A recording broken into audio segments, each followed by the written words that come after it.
James is a famous vlogger. He arrives at an abandoned haunted castle to film a video. James hasn't even entered the house yet, but he has already spotted 5 weird things about this place and freaked out. Can you see them too?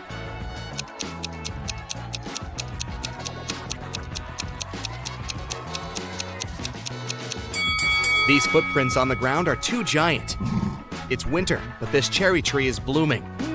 It should be the moon in the sky, not Saturn. Also, this black cat has 4 paws, but leaves footprints from only 3. James walks around the castle and gets lost in the garden maze. But in a while, he arrives at the front doors. Can you guess which way brought James here?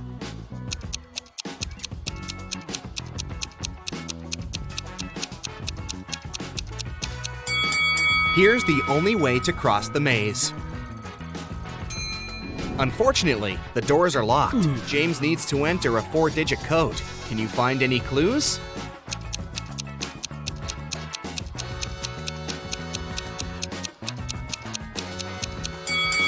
Take a closer look at the door. There are 4 stars painted on it.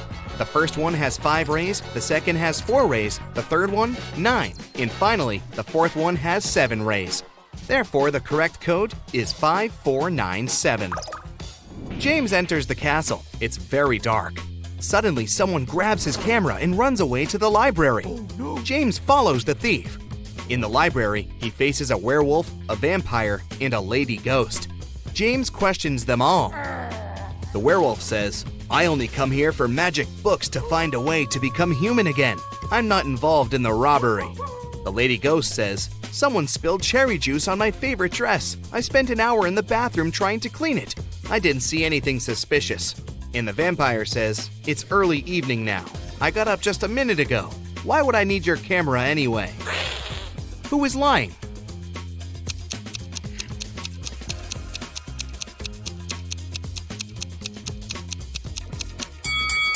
You cannot spill juice on a ghost. Therefore, she's lying. James enters another creepy room full of mirrors, but only one of them is fake. Can you help James find his real reflection?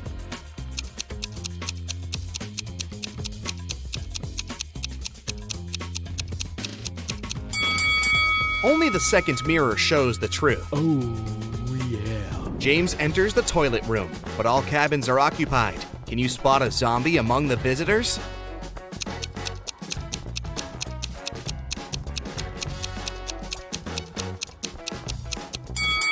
The zombie is behind the left door. See the hands? They are greenish. Suddenly, James finds an invitation card for a party. The castle owner, Luna, is having a birthday. James enters the main hall and sees 7 pretty witches sitting by the table. All look very similar, but each witch is wearing an outfit of a different color. It's very hard to tell who's the birthday lady, but after a couple of seconds, James approaches one of the witches, shakes her hand, and says, "Thank you for inviting me over, Luna." How did he guess?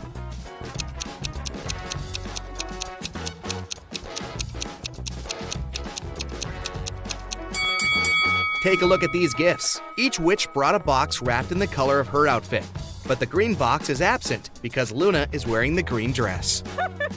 Luna leads James to a company of 4 ghosts and says, "Welcome, stranger. Meet my granny." Can you help James find out Luna's actual grandmother?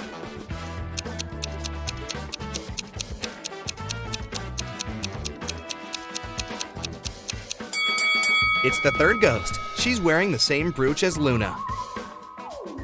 One of the witches, Zelda, likes James and wants to impress him. She shows him some pictures of her fabulous vacation, but James spots fake right away. How?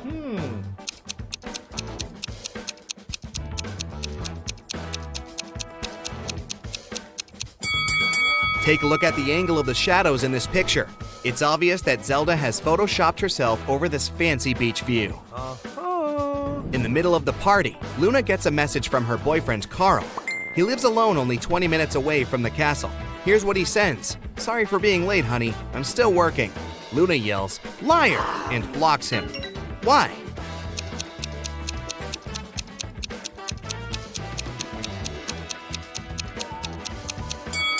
It's because of his selfie. There's a lipstick mark on the glass in the kitchen. Luna breaks up with Carl and uses a magic spell to teleport 3 handsome wizards to her dinner. When they arrive, Luna asks them just one question. Do you guys have a girlfriend? Magnus replies, Lady, I work around the clock. I'm too busy for romance. Tristan says, oh no, I've never had any serious relationships. Ambrose replies, nah, I'm too picky. I'm still searching for the one. Two guys are lying. Can you guess who?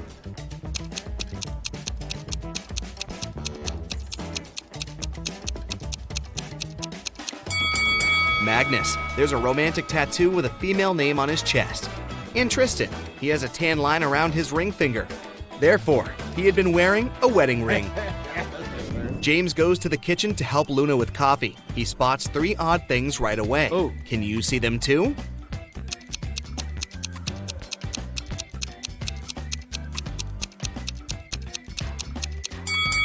The candle flame painted on the canvas is moving. There's a zombie hiding on the shelf behind the jars. And also Luna puts salt in the coffee pot. Luna comes back to the hall and sees that someone had scratched her favorite oil painting on the wall. She interrogates 4 suspects among her guests. Magnus says, whoa, I haven't even noticed the painting. Sophia says, sorry, I was having a phone call. Zelda says, no worries, honey. I can paint you a new one better than this. And Glinda says, I was in the bathroom. I don't know who ruined the painting. Who is guilty?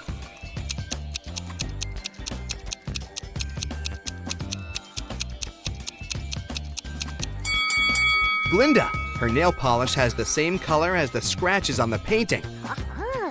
Luna takes James to the garden and turns him into stone. Can you find the enchanted James among these 3 statues?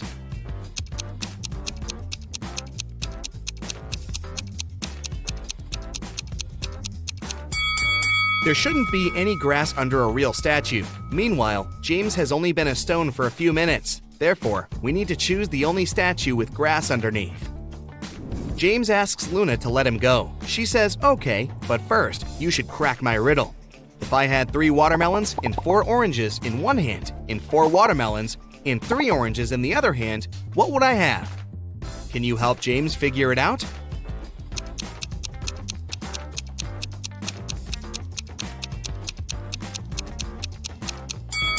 To solve this riddle, we need to think literally. The correct answer is, she would have very large hands. James wakes up in a dusty basement. He wanders around and finds 3 doors, but each way is guarded by a creepy magical creature. A hungry vampire is hiding behind the first door, and a fire-breathing dragon is waiting behind the second door. And there's a giant mutant rat behind the third door. Can you help James choose the best option?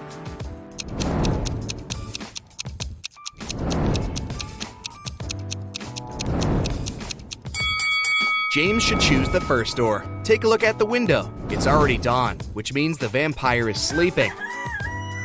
James gets out of the castle and walks home. Suddenly, he spots a suspicious guy with a huge bag nearby a luxurious mansion. James decides to question the guy. He says it was his house, and he carried his old stuff to give it away for charity. James calls the police right away.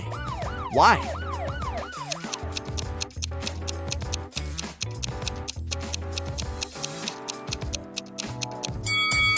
Take a look at the window. The glass is broken, and the guy's coat is torn.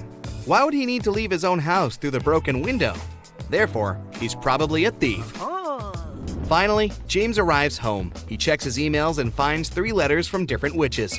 Linda offers him to study at her magic school. Zelda invites James to visit her villa in Antarctica. And Sophia invites him on a date. But only one of these emails isn't fake. Can you find it?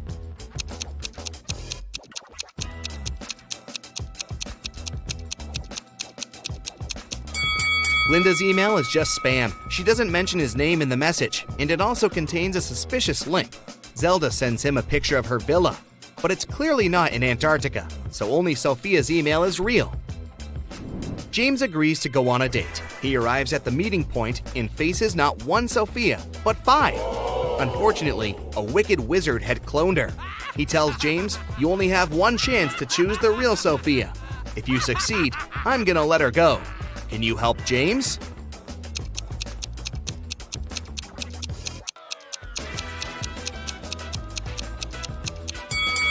The first lady has gills, so she's probably fake. The second one's teeth are too sketchy. The fourth Sophia has 2 left hands, and the fifth one has lilac eyes, while the real Sophia's eyes are green. Therefore, James should choose the third lady. Lisa was a famous top model. She was found unconscious in her dressing room during a photo shoot and taken to a hospital. Doctors said she had a severe allergic reaction, but when Lisa came to her senses, she insisted she hadn't eaten anything all day. The model's manager was very concerned and interrogated everyone who'd been around. Lisa's stylist said that she had applied Lisa's makeup and indeed hadn't seen her eat anything. The cleaning lady said she had cleaned the dressing room with organic, non-allergenic products. Lisa's main rival, Nora, said that she'd been watching the shooting all day long. She hadn't noticed anything suspicious. Who's the culprit?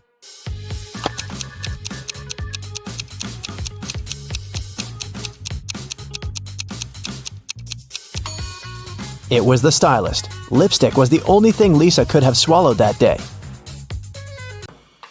In the middle of the night, Dennis woke up because of a loud crash. One of the kids must have been out, but they know they aren't allowed to leave at night. The man went to check on the children. All 3 of them, Catherine, Ruth, and Larry, seemed to be sleeping peacefully.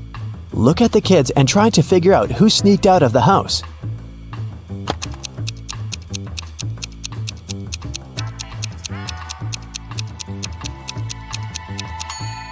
It was Ruth. There's a dirty sneaker hidden behind the curtain and several pieces of French fries under her bed. Brenda was traveling by train. It was scorching hot in the carriage. The girl took off her gold bracelet decorated with diamonds and put it on the table in front of her. Several minutes later, the train entered a tunnel, and it got pitch dark. When the tunnel was left behind, there was no bracelet on the table. Brenda was shocked. "Someone's taken my bracelet!" There were just 3 other people in the compartment. Helen said she'd been sleeping. Rachel was reading a book on her phone, and Gregory had gone to the bathroom even before the train entered the tunnel. Who took the bracelet?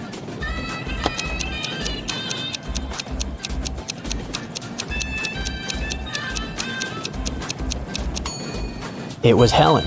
At first, she had her sleeves rolled up, but now they're covering her arms down to the wrists, hiding the bracelet. Sarah bought some ice cream on Saturday, but kept the flavors in secret. When she woke up on Sunday, all the ice cream was gone. She asked everyone in the house if they knew anything about it. James answered he had gone to work early that morning and hadn't seen anything. Mary said she wanted to have the new caramel ice cream in the afternoon. She felt bad she was going to miss it. John didn't even know there was ice cream in the house, but he was looking forward to trying it. Can you figure out who knows something?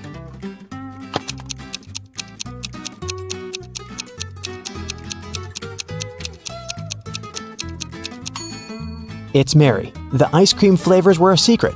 She couldn't be sure there was a caramel taste among them. Can you tell who's a real mermaid here?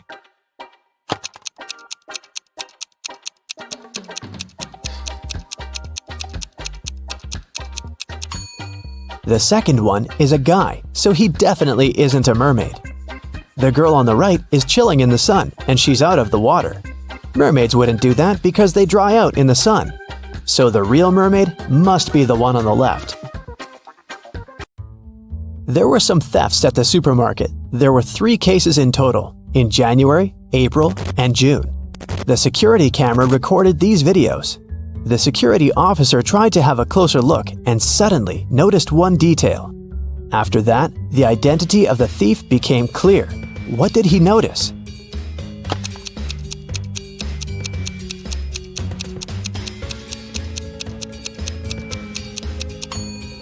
It was the pregnant woman. The attentive security officer noticed that in January, she looked about 6 to 7 months pregnant. In June, she looked the same. Seems like it's the mysterious case of the baby bump that was really a canned ham. One day, a thief decided to rob the local bank. He came up with a brilliant plan to dress up as one of the bank tellers and try to sneak into the vault. As he was approaching the vault, he saw a security guard standing right in front of the door. The robber hadn't anticipated this, so he hid and watched the guard carefully when one of the actual bank tellers walked up to the door. The security guard said 12. The worker answered 6 and got in. Then another teller came up to the vault. When the security guard said 6, the person answered 3 and was granted access. The thief nonchalantly walked up to the security guard when the guard said 10. The robber confidently answered 5. He was arrested immediately. So why was the thief's answer wrong, and what could he have answered instead?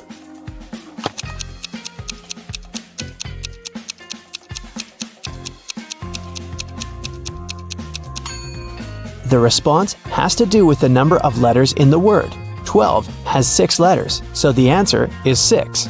6, in turn, has 3 letters, so the answer is 3. Well, you can see by now that the robber should have said 3. Looks like he wasn't as brilliant as he thought. For casting a spell, Flora should put these stones in the correct order. She has 4 of them: purple, green, red, and blue. The instruction says, 1. The red one only has 1 stone next to it. 2. The green and purple stones aren't next to each other. 3. The green stone is the last one. Can you help Flora?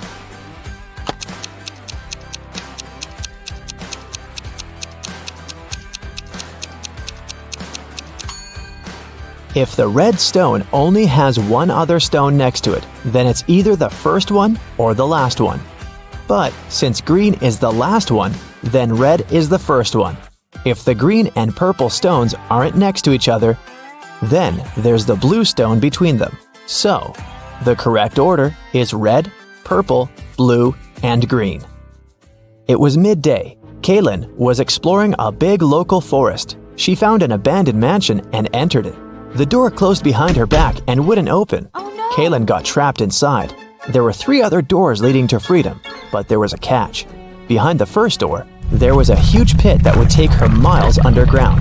Behind the second door, there was a magnifying glass that concentrated sunlight and burned everybody and everything that entered. Behind the third door, there was a hungry and dangerous lion that would eat anybody and anything that entered. Uh-oh. How can Kaylin escape?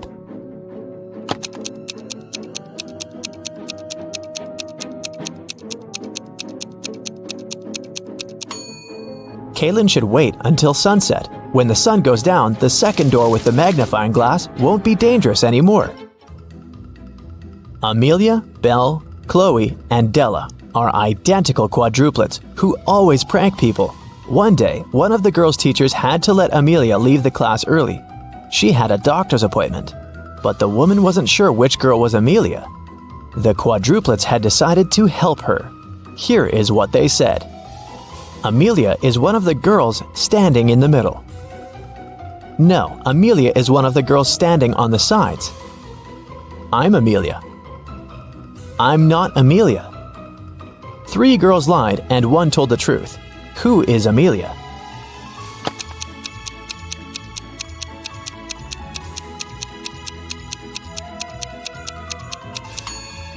If Amelia is the first girl, then 2 girls told the truth, the second and the fourth ones. If Amelia is the second girl, then the first and the fourth girls told the truth. If Amelia is the third girl, then the first and the third ones told the truth. But if Amelia is the fourth girl, then only the second girl told the truth. So, Amelia must be the fourth girl.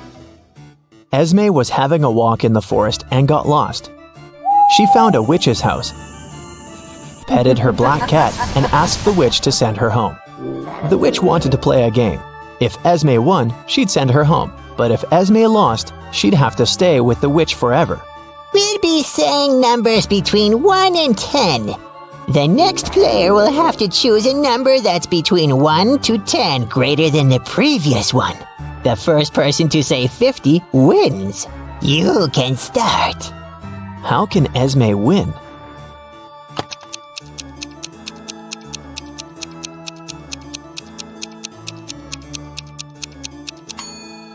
If she wants to say 50, she needs the witch to say a number between 40 and 49.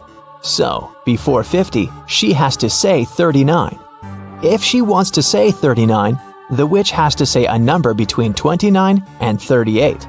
So, Esme has to say 28, and before that, 17, and before that, 6. So Esme must start with 6 and then say 17, 28, 39, and 50. Cassidy woke up in a dungeon and couldn't remember what happened to her. She needed to get out, but the door was locked and required a password. Can you guess what the password is?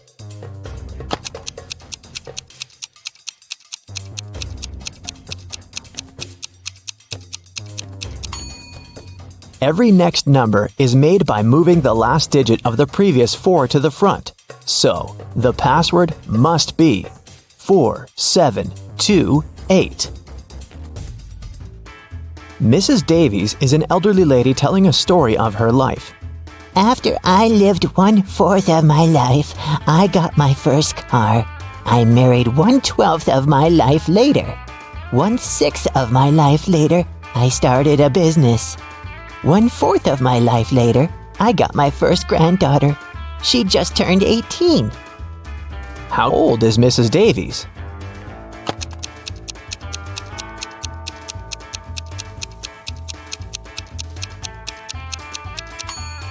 Let's say Mrs. Davies is X years old. 1/4 of her life, till she gets her first car, X is 4. Then we add 12 till her marriage. X till opening her business, 4 till the birth of her granddaughter, and finally 18 years from then till now. It should all be equal to X. If you solve this equation, you'll figure out that X is equal to 72. So, Mrs. Davies must be 72 years old. Esme was walking in the forest, and you know what? She didn't get lost this time. She knew how to get home, but the other road led to the witch's house, and the girl recently came up with a cool riddle for the witch. So, Esme decided to pay her a visit. She offered a deal. If the witch couldn't solve her riddle, Esme would get her cat. The witch agreed, and Esme gave her a square piece of paper, 4 inches by 4 inches, with a total area of 16 square inches. Turn it into a square with a total area of 8 square inches without a ruler. How can the witch do it?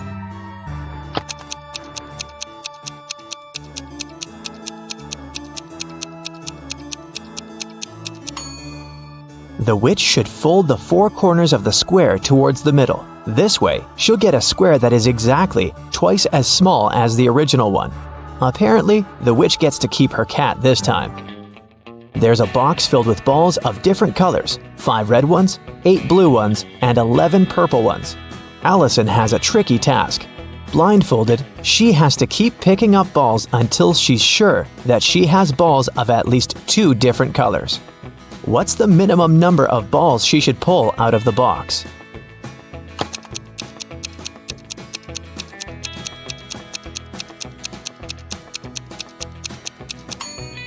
In the worst-case scenario, Allison will be picking up balls of the same color until there are no more of them left in the box.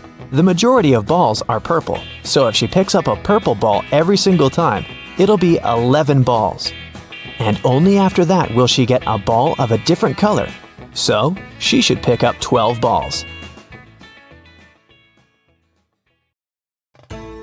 King Victor wants to find a perfect husband for his daughter, Princess Jessica. That's why he offered Arthur, who wants to propose to Jessica, this simple game. He gave the guy 50 gold coins, 50 silver coins, and 2 empty bowls.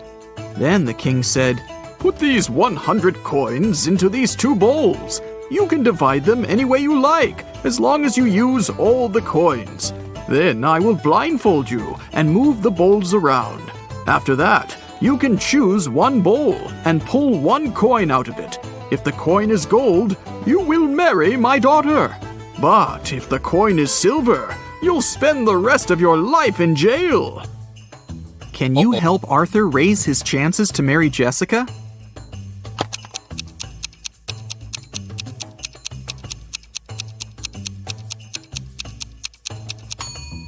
He should place 1 gold coin in 1 bowl and the rest of the coins in the other bowl. This way, he'll begin with a 50-50 chance of choosing the bowl with the gold coin. But even if he chooses the other bowl, he'll still have almost a 50-50 chance of picking one of the 49 gold coins. So, this strategy will give him a 2 and 3 chance of getting engaged with Jessica. Josh is at his first job interview. The interviewer, Nancy, decided to check his logical thinking and offered him this task. You have a large tank of water and 3 buckets with a capacity of 4, 8, and 10 gallons respectively. You have to measure 3 gallons of water precisely using these buckets. How will you do it? Can you help Josh pass this test?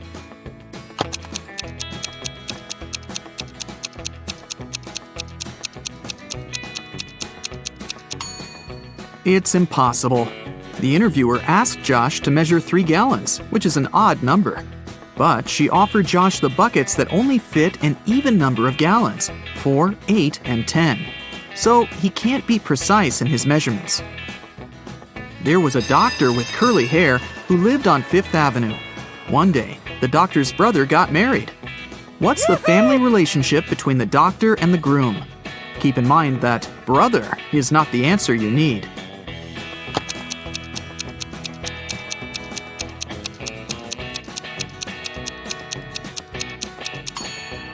The doctor with curly hair is the sister of the man who got married. Jim met this pretty woman in his favorite park. After having a pleasant conversation with her, he asked, "What's your name?" She told him that her name was hidden on the license plate of her car. Here it is, WV733N. Can you figure out the woman's name?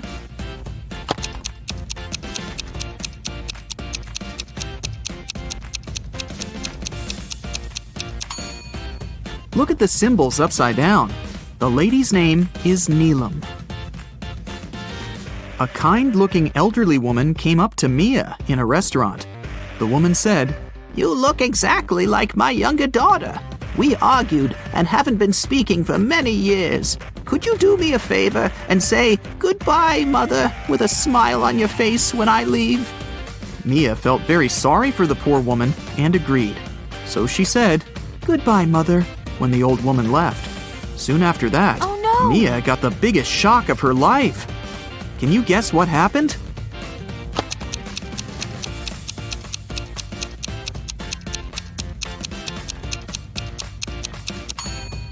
A waiter approached Mia and gave her the elderly woman's bill. The woman had assured the waiter that her daughter would pay for her meal. Oh no! Nancy took Josh to the office kitchen. Can you see anything weird on the table?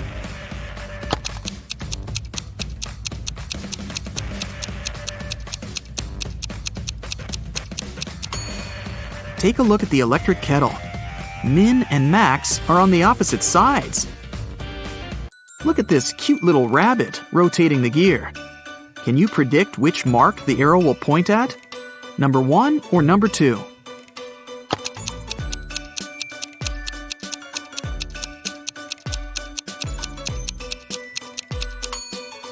The second.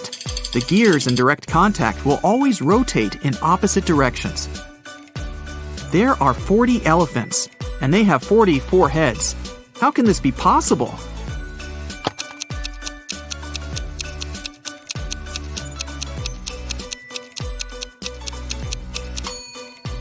It's a play on words. The 40 elephants have 44 heads. Get it? Kate and Pam are liars. They both lie on specific days. Pam lies on Tuesdays, Wednesdays, and Thursdays. She speaks the truth the rest of the time. And Kate lies on Fridays, Saturdays, and Sundays. As for all other days, she speaks only the truth.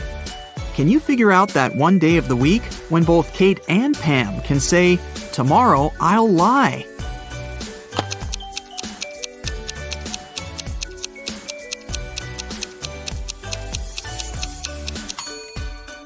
It's Thursday. Let's suppose that any girl is telling the truth when she says, "Tomorrow I'll lie." She will have to keep her promise and lie the next day. But if her statement was false, then she'd have to speak the truth the next day. Anyway, in each case, the girls will have to change their behavior the next day. Now, it's pretty clear that Kate can only say that on Thursday or Sunday, and Pam can say that on Monday or Thursday. So, the only day which fits the conditions of the riddle is Thursday. I'm huge on Sunday and Saturday. I'm small from Tuesday to Thursday. I don't exist on Monday and Friday. What am I?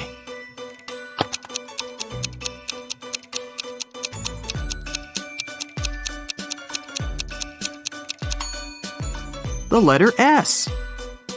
Mike is a famous treasure hunter. He is stuck in a cave with 4 doors. Unfortunately, each door hides some serious danger. The room behind the first one is filled with ice. Anyone who enters it gets frozen in seconds. There are 2 hungry sharks waiting behind the second door. The third door opens to a room filled with the world's most poisonous gas. And the fourth door leads to a room filled with giant magnifying lenses that increase the heat from the sun. Anyone and anything that enters gets burned in no time. Can you help Mike escape?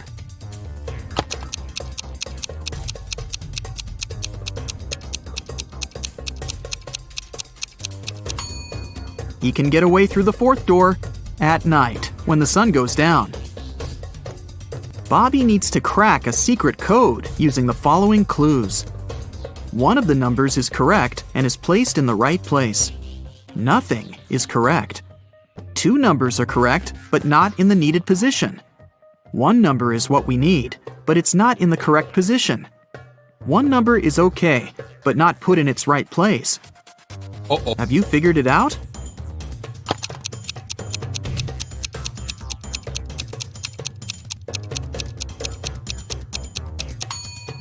Let's begin with statement 2. We can exclude 0, 3, and 2 from the final code.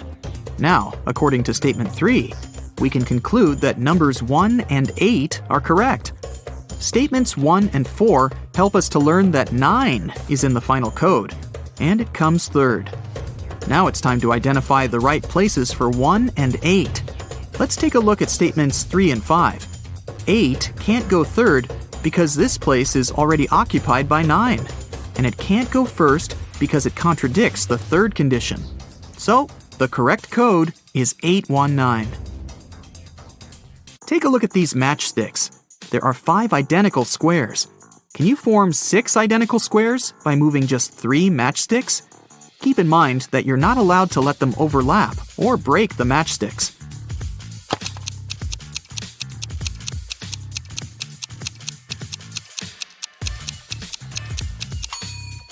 Here's the way. Take these 3 matchsticks at the bottom and place them vertically in the center of the squares in the middle row. Voila! Now you have 6 identical squares. Several robbers locked Fred in a room. The room is almost empty. There's a piano with notes, a calendar, and a waterbed.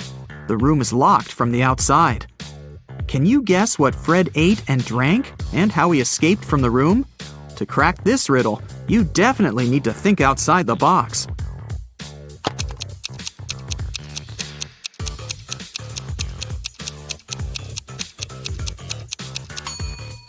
Fred ate the dates on the calendar, got water from the waterbed, and used a piano key to escape. Fiona can eat 27 chocolates in an hour. Alex can eat 2 chocolates in 10 minutes. And Kitty can eat 7 chocolates in 20 minutes. How long will it take them all to eat a large box of 120 chocolates?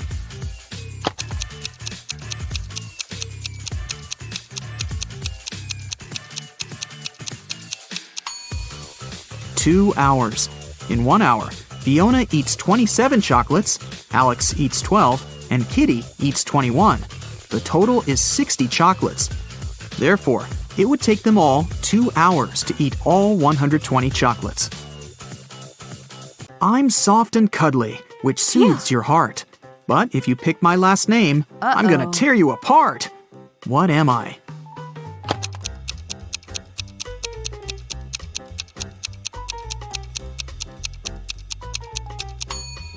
I'm a teddy bear. There are 2 sand hourglasses. The small one can measure 5 hours, and the large one can measure 7 hours. How can we measure 16 hours with the help of 2 hourglasses running together?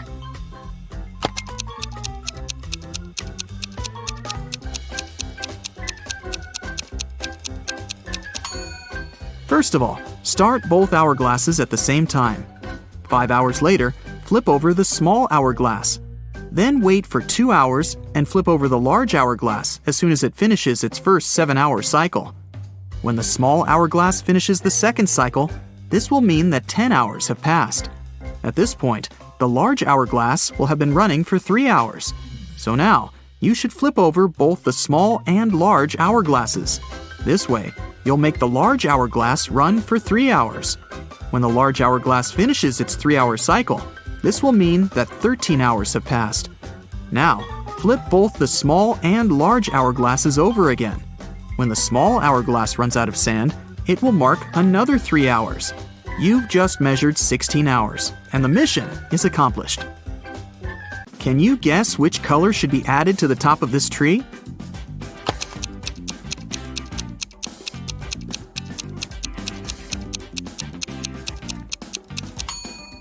The number of letters in the names of these colors gets reduced by 1 in every next row. Scarlet is made up of 7 letters. Orange and yellow have 6 letters. Green, brown, and black contain 5 letters. Gray and blue have just 4. So, the missing color should be made up of 3 letters. For example, red. Amy entered her favorite fast food place to get some fries. She saw these 4 people inside. Can you tell who's not poor?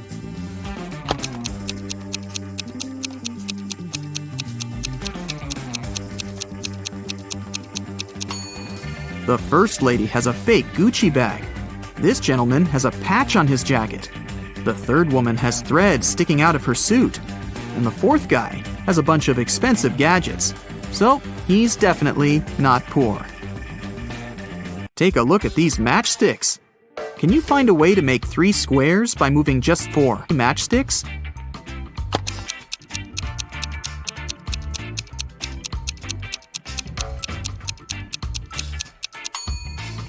Here's the right way.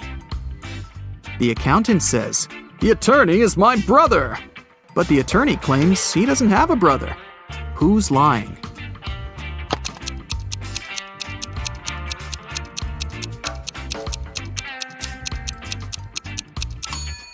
Neither.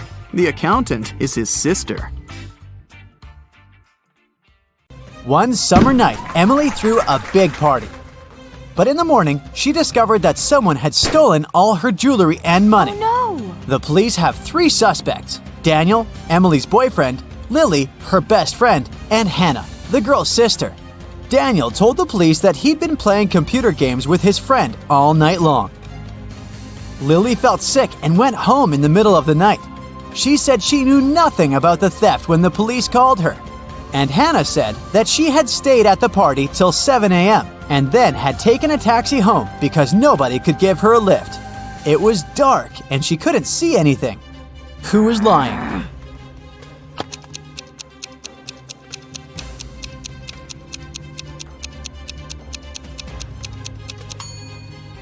Hannah. At 7 a.m. in the summer, it's already light outside. One day, a famous soccer coach went missing right from the changing rooms. The police had 3 suspects, and all of them were from his team. Brandon said that after the training, he'd stayed on the pitch to practice a bit more. He hadn't been to the changing room yet. Andrew swore that after the training, he had gone outside to meet with his girlfriend. And James said, "When I was leaving the changing room, the coach was still there." Who's behind the disappearance of the coach?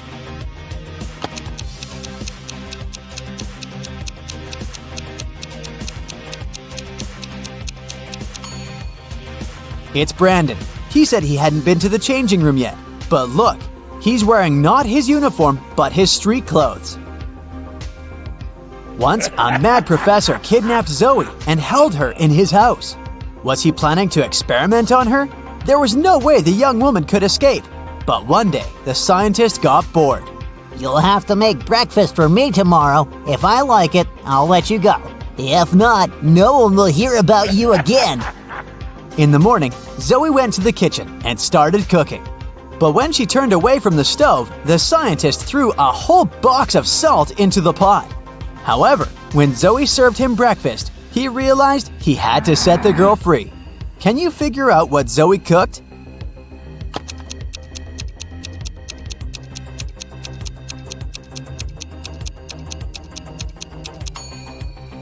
The girl boiled eggs.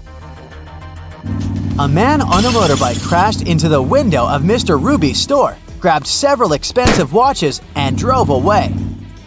When the police arrived, Mr. Ruby told them that he was almost sure it had been his nephew, Patrick.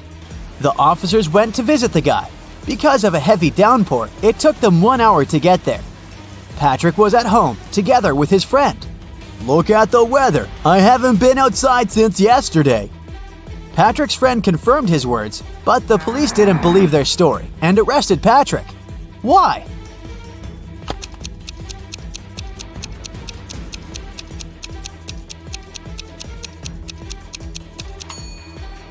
The guy's helmet is hanging on his motorbike. If it had been there since the previous day, it would have been filled with rainwater by now. 4 friends went to a cafe together. 2 of them, Linda and Mike, ordered a large pot of blueberry tea. Kirsten took some lemonade, and Oscar opted for orange juice. Half an hour later, Linda and Mike lost consciousness and were rushed to a hospital. When the police analyzed the tea they had drunk, they found poison in it. The main suspects were, of course, Kirsten and Oscar. Why didn't they drink the tea? Kirsten said that she didn't like tea with berries, and Oscar explained that he was allergic to blackberries. Who is the culprit?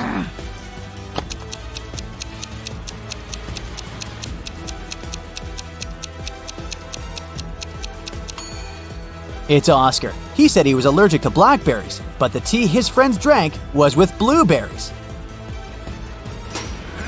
David worked at a construction site. Once, someone attacked him, and the unconscious man was taken to a hospital. Police officers who arrived to investigate the case had 3 suspects who also worked at the construction site: Alex, Ryan, and John. Alex said, "I was putting all towels on the roof when the accident happened." Ryan confessed that he'd been sleeping under the tree, and John claimed that he'd been laying bricks at that time. Can you figure out who's lying?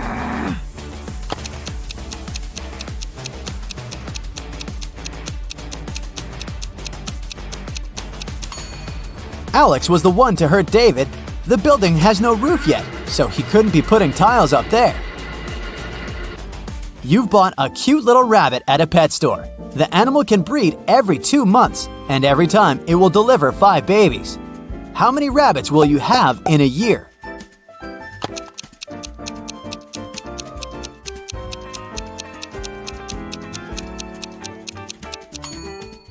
You'll have just 1 rabbit. If you want to have little bunnies, you have to buy 2 rabbits.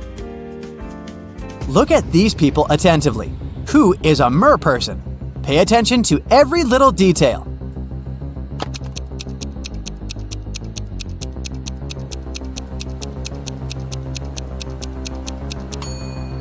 It's the guy on the right. Look, his hands are webbed. Allison won the main prize of $1 million on a game show. But when the shooting was over, it turned out that the host of the show had disappeared, together with the prize.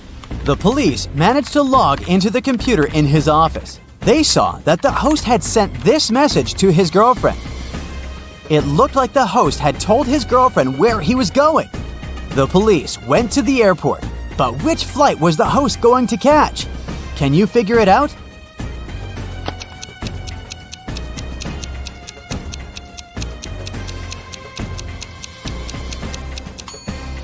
Now let's see, the first 2 letters of Atlas are AT. If we take 3 letters from the word land, it'll leave us with LAN. And the 2 first letters of tattoo are TA. Together, these letters make up the word Atlanta. Hurry to the gate, officers! Jack got lost in the woods. Suddenly, he saw a castle. The man rushed there and was greeted by the owner of the castle. You have to answer just 1 question. If you win, I'll show you the way out of the forest. But if you lose, you'll never leave my castle. Jack agreed. The owner asked, There are 4 mirrors on the wall. One of them reflects fire-spitting dragon Nirin. The second, beautiful mermaid Laura. In the 3rd mirror, you can see a terrifying vampire Sam. And in the 4th, unicorn David. You have to figure out which reflection isn't real, and fast!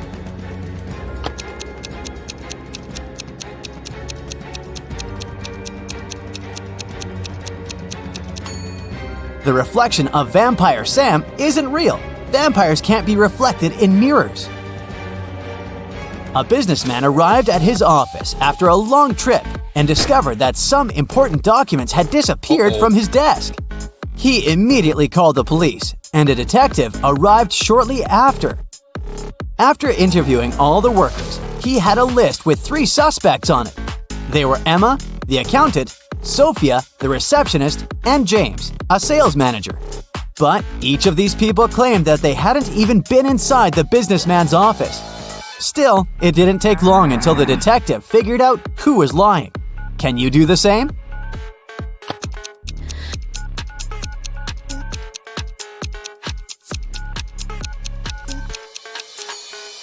The thief is James. Both women wear high heels in the office, but the footprints on the floor are obviously left by sneakers. You throw me when you need me and pick me up when you don't need me. Can you figure out what I am?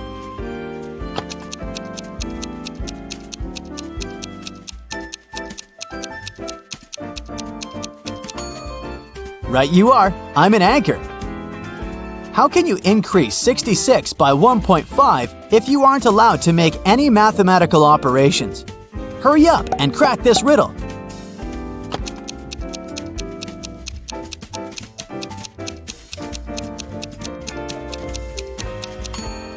Just turn 66 upside down. It was Mr. and Mrs. Smith's wedding anniversary, and Mrs. Smith was going to put on diamond earrings her husband had presented her for their wedding. But when she opened her jewelry box, she saw that the earrings weren't there. She called her daughters, Dora and Laura. "I've told you so many times not to touch my things. Who took my jewelry this time?" Dora exclaimed, "I haven't touched your jewelry box." Laura also denied taking her mom's stuff. "I don't even wear earrings." Can you figure out which girl is lying?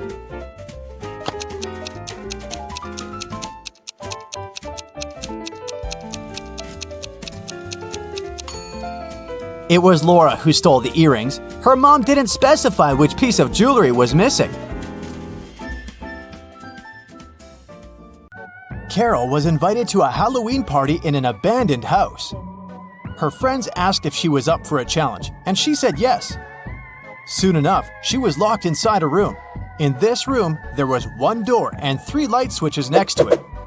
Behind the door, there was an empty closet with nothing but a light bulb. Her task was to figure out which switch controlled the light bulb inside the closet. She could flip the switches however she wanted, but once she opened the door, she couldn't touch the switches anymore. Sometime later, she managed to get it right.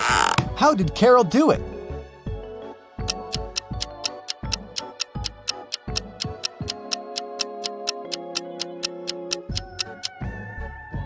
Okay, let's go step by step. She flipped switch number 1, then waited for a few minutes. Then, she flipped it back to off and immediately flipped switch number 2. Then, she opened the door and checked the light. It was turned off. So she realized it wasn't switch number 2 that controlled the light. She decided to touch the bulb to test if it was hot or cold. If the bulb was cold, it would mean that switch number 3 controlled it. But the bulb was hot. So that meant that switch number 1 controlled it. Way to go, Carol! To get back to the party, Carol had to solve another riddle. There were 2 hourglasses in front of her. One hourglass measured 7 minutes, and the other measured 4 minutes. She needed to time 9 minutes using both hourglasses. How could she do it?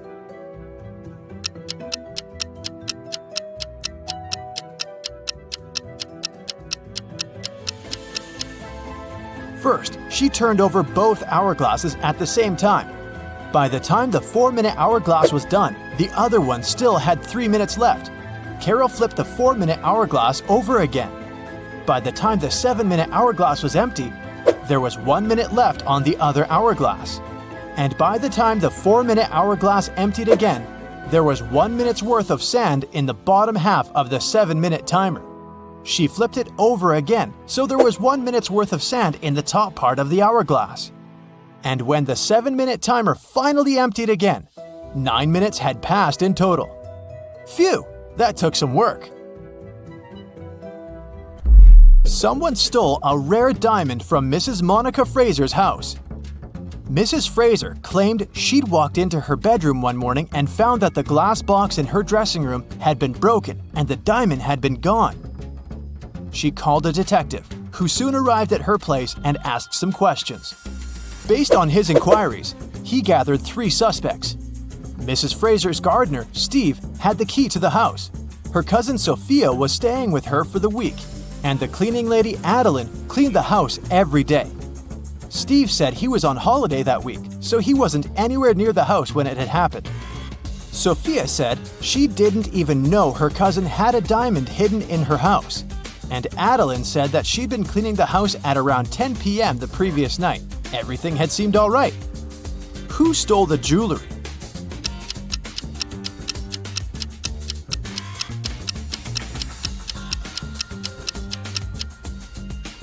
It was the cleaning lady. It seems that right after she broke the glass and stole the diamond, she also wiped off the pieces of glass left on the floor. On a cold winter day, Jason woke up after a medical procedure. He was lying in bed when the doctor walked into his room, saying there were 3 women outside claiming to be his wife. All 3 of them wanted to see Jason, but only his wife was allowed to do so. Look at the women. Which one do you think is telling the truth?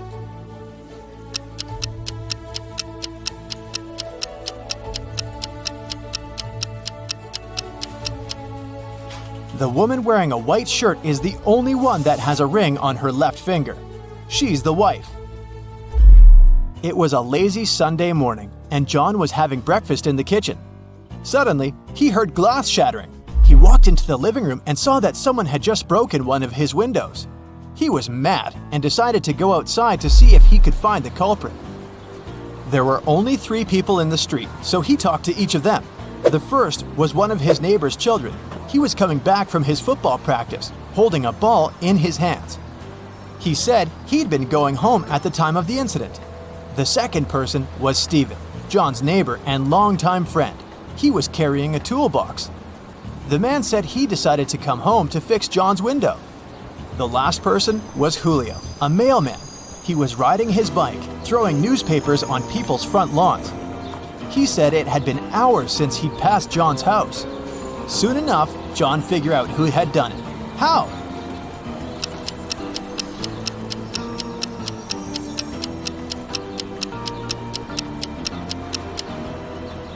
It was the mailman. If you look at the lawn, the newspaper is lying on the grass beneath the window.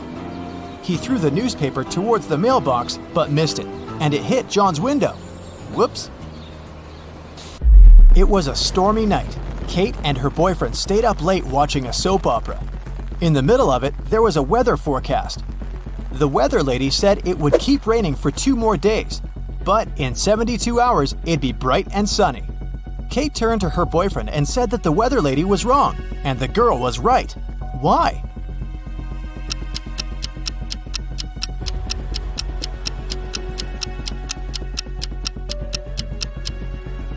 Because in 72 hours, it will also be nighttime, so it can't possibly be bright and sunny. It was Amelia's dream to go skydiving, but she was afraid of heights. One day, her friend took her to fulfill her dream. Amelia jumped from an airplane without a parachute and didn't get hurt. How is that possible?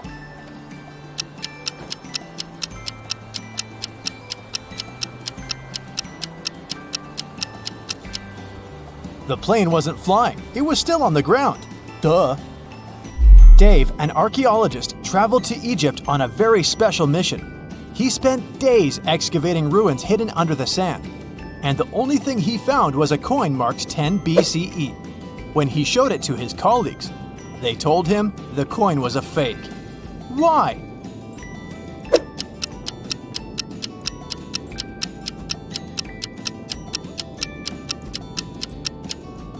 Well, because the designation BCE didn't appear until after the beginning of our era. It was raining when Mrs. Moore called the police. She said someone had just bumped into her car and driven away. When the police arrived, the only person next to the place of the incident was a man fixing his tire. Mrs. Moore said that was the car that had bumped into hers.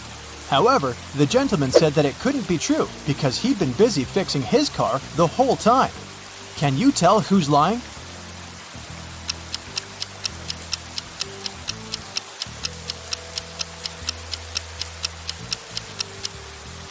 It's the guy fixing his car. The rain started just recently. If he'd been fixing his car this whole time, the ground underneath it would be dry. But look, it's wet. This means he's just arrived there and is actually the one responsible for the incident. 4 friends decided to meet up for coffee one afternoon. Someone asked which one of them was the oldest, and they answered with a riddle. Mia is 3 times older than Anna, but 3 years ago, Anna was a year younger than Claudia is now, and Olivia is twice as old as Anna. So can you put the girls into order by age?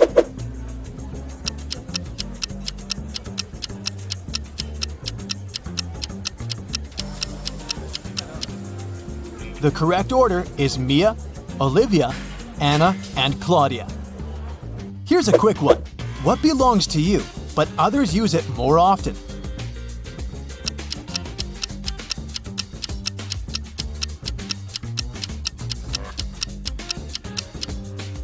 Your name. Outside a fancy palace, 2 sentinels were guarding the main gate. They were standing, looking in different directions, one towards the west and the other towards the east. At some point, one of the sentinels asked the other, "What are you smiling about?" How could he know that his colleague was smiling?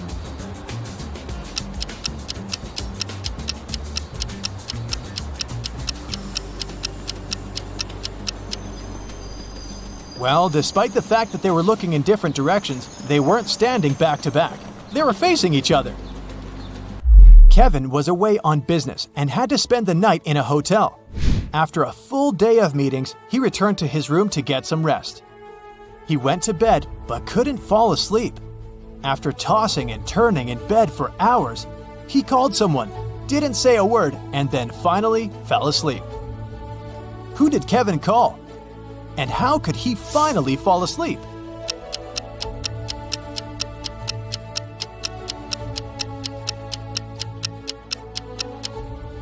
He called the room next door, as his neighbor was snoring very loudly. The ringing woke the neighbor up, the snoring stopped, and Kevin managed to doze off. You've just come back from a long vacation. There, you bought a new suitcase to store all the new things you got, but you don't remember the code. Luckily, you left yourself a note on your cell phone to help you decipher the code to open the lock. 682. One digit is right and in its place. 614. One digit is right but in the wrong place. 206.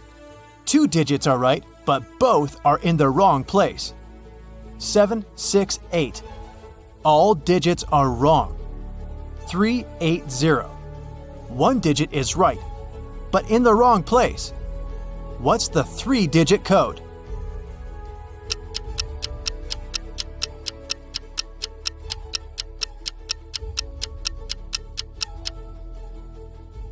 Zero, 4, 2. Detective Callum was having his evening coffee in a cafe and heard a waiter and a female customer arguing. He came up to them and asked what happened. The waiter claimed the woman ordered a soup, but the woman said that she didn't. Detective Callum knew exactly who was lying. Who was it?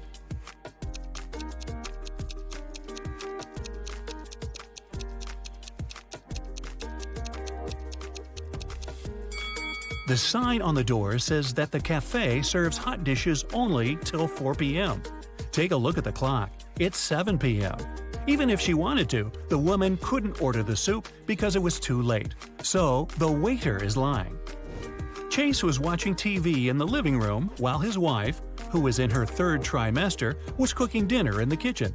Suddenly, Chase felt unwell and fell unconscious. His wife got dressed and took him to the hospital. When he finally woke up, he couldn't remember anything, including what his wife looked like. There were 3 women, each of them claimed to be his wife. Can you tell who his wife is?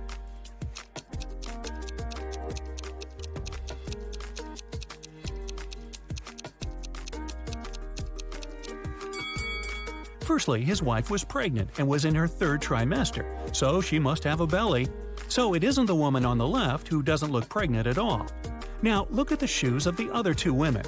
One of them has her shoes untied. That's because she couldn't lean down and tie them herself, and her unconscious husband couldn't help her. So it seems like she is his real wife.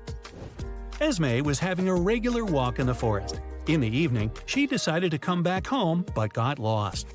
She was wandering around until, guess what? She found the witch's house. She walked in, pet the cat, and asked if the witch can send her home. The witch was about to start a frog farm, and she needed Esme's help. If Esme solves it, the witch will let her go. If not, Esme will have to stay forever and work on her frog farm. She got 2 frogs. The number of frogs doubles every day. The seller told her that her little frog pond in the yard would be filled with frogs entirely in 100 days. How many days will it take for the pond to be half filled?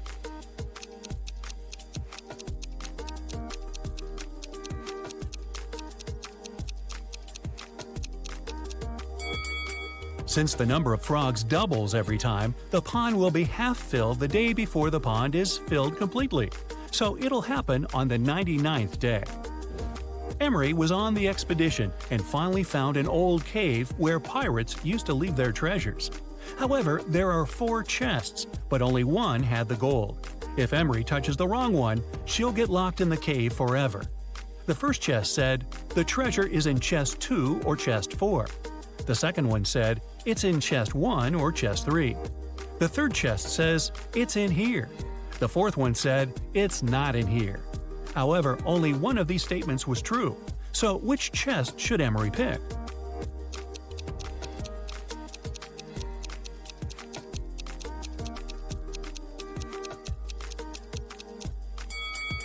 If the treasure is in the first chest, statements 2 and 4 are correct. However, there should only be one correct one. If it's in the second chest, the first one and the fourth one are true. If it's in the third chest, then 2 statements are true, the second and third. So Emery should pick the fourth chest. This way, only the first statement is correct and the treasure is in the fourth one. Detective Callum was in a bank and heard 2 women arguing. Mrs. Lewis and Mrs. Clark were both claiming that a handbag was theirs. Luckily, one young man took a picture of the waiting room just before the argument. So take a look and tell who the handbag belongs to.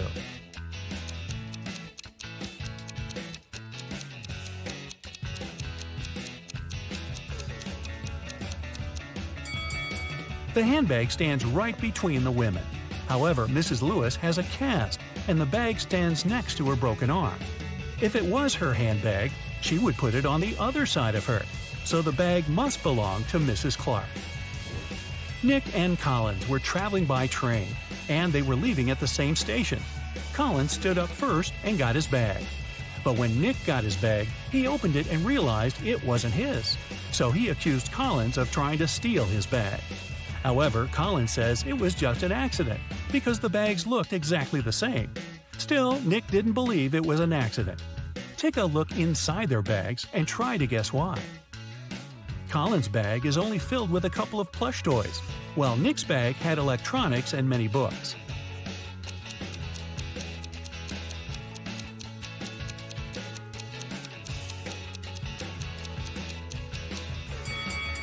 Collins couldn't take Nick's bag by accident because even though they're similar, their weight is too different, and he'd noticed that. Hey, meet Callum, the world's best detective. You ready for a ride-along? Let's go. It was a rainy and gloomy day, and Detective Callum was having a snack in his office. Suddenly, a woman burst in and asked for help. She said she had hung her laundry outside to dry, then gone back in the house to watch some TV. When she went back out, her favorite dress was gone. She suspected her neighbor, Jane. She was always jealous of that dress. She even wanted Jane arrested. Detective Callum wasn't impressed. He said she had just made up the whole story. How did he know?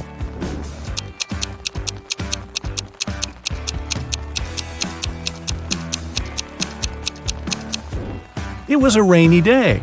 Who'd be silly enough to hang their laundry up outside? There was a speedy thief in town who ran so fast that no one could catch her. After a lucky tip-off, the police saw a woman climb in through a store window. They surrounded the store. Inside were 3 women. Detective Callum was called in to interrogate them and identify the thief. When the detective arrived, he didn't even need to ask a single question. He knew exactly who the thief was. Which one was it?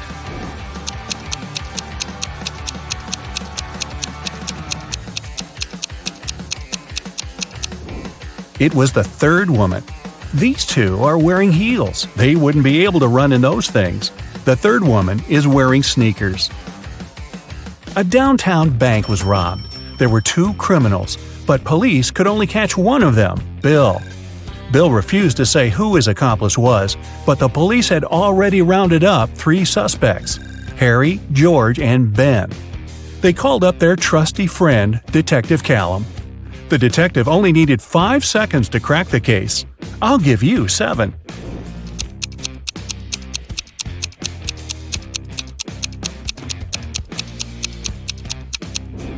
It's Ben.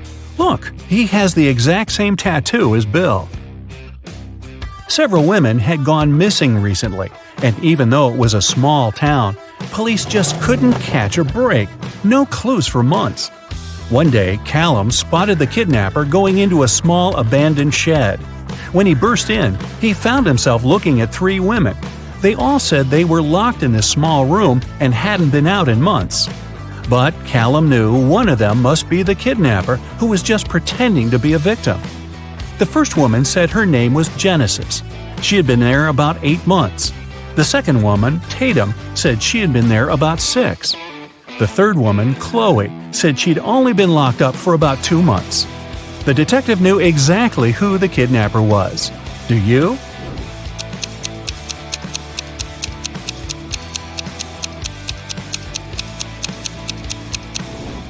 It's Tatum.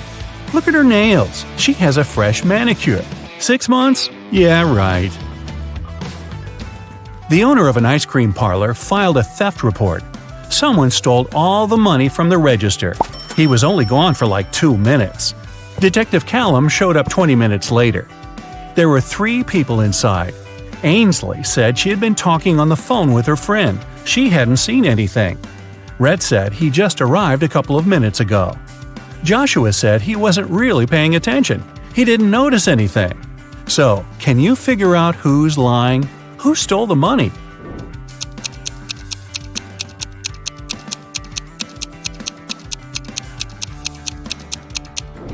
Rhett said he had just arrived, but his ice cream's already melted. Liar. Phoenix wanted to get her dad the best birthday present ever, but she didn't know what he wanted. She decided to break into his laptop to see what he had saved in his online shopping cart. One problem, the laptop required a password, and Phoenix didn't know it.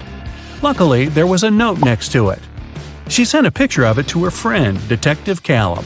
He solved it right away. Can you?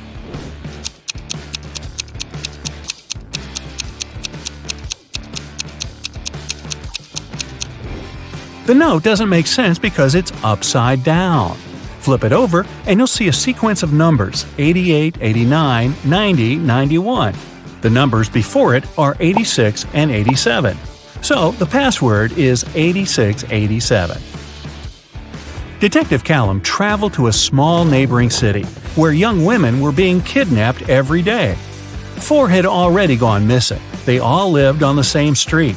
Their names were Ava, Bella, Celeste, and Daphne. There were only 3 women left on the street: Ava, Riley, and Georgia. Callum had to act fast. Who would be the next target?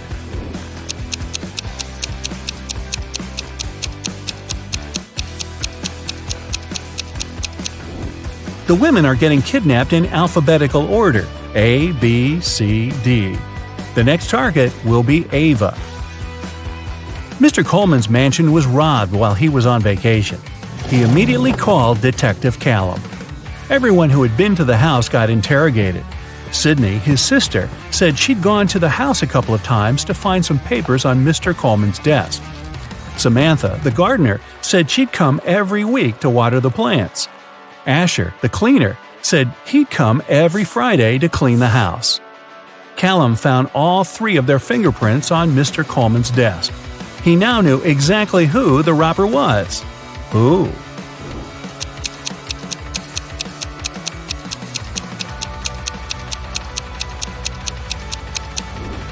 It was Samantha, the gardener. Sydney and Asher had a reason to touch the desk, but Samantha wasn't even supposed to be in Mr. Coleman's office. There aren't any plants in there. A rich woman was robbed on her private yacht during a ferocious storm. A witness said they saw Kai watching the woman right before she was robbed.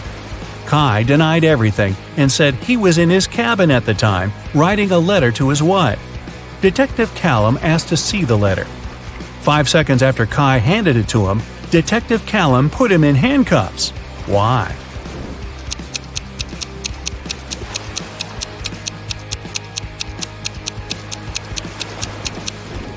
Kai said he wrote the letter during the storm.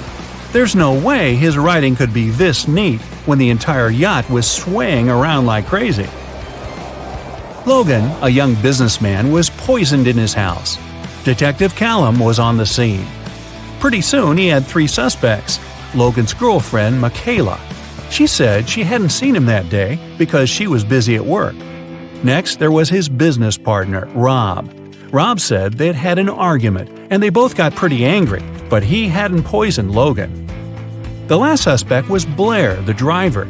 She said she wouldn't know how to poison someone even if she wanted to. Who should Detective Callum arrest?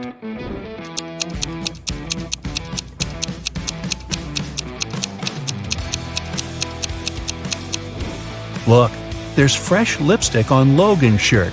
It matches Michaela's. But she said she hadn't seen him that day. Suspicious. Eloise found her friend Fleur poisoned in her room.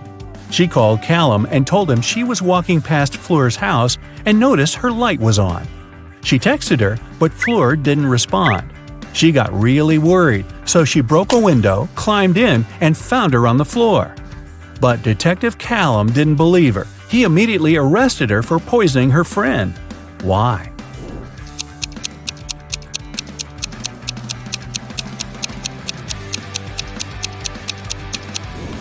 Eloise said she broke a window to get in. If that was true, the broken glass should be inside the room, but it wasn't. Eloise had to cover her tracks, so she broke the glass later from the inside. A college student was robbed during a flag presentation.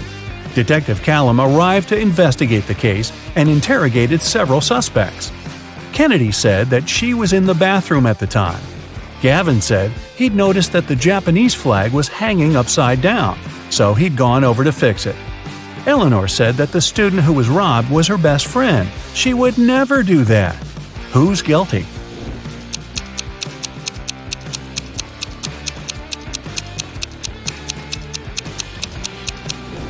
It's Gavin. He said that the Japanese flag was hanging upside down, but that flag looks the same either way. He's lying. Someone stole a diamond necklace at a private VIP party. The police followed the robber into a boutique store. There were 3 customers, and they didn't know who the robber was, so they called Detective Callum. Adele said she'd never even been to a VIP party. Those things are for wealthy and famous people.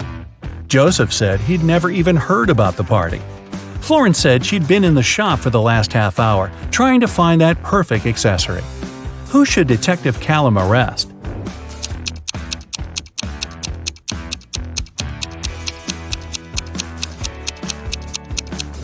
Adele. She's wearing a gold bracelet and earrings. Seems like she was just at a pretty fancy event. Maybe a VIP party? Detective Callum got word that some outer space species had landed on Earth. He had a special mission to spot the aliens and report the information. He walked into a cafe. Aha! I spotted one. Who did he suspect?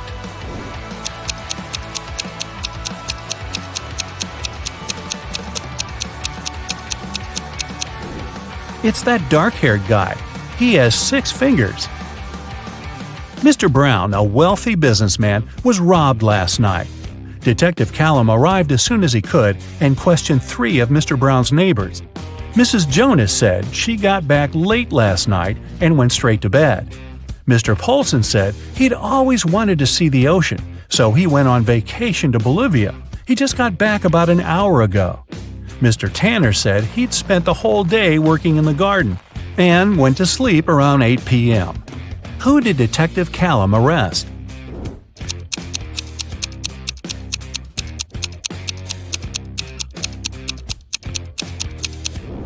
Mr. Polson.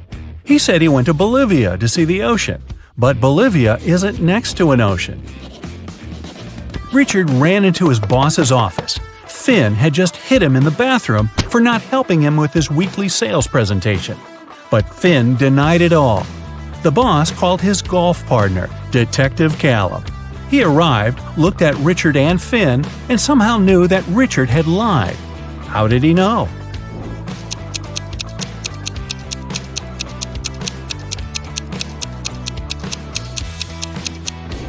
Richard's bruise is on the right side of his face. Finn is eating a sandwich and holding it in his right hand. He's right-handed. If Finn had really hit Richard, the bruise would be on the left side of his face. Wendy got a new task to organize a music concert in a jazz club. There, she met 6 musicians, and all of them had tattoos on their shoulders. They offered Wendy to guess who was the last one to join their group. Can you help her crack this puzzle?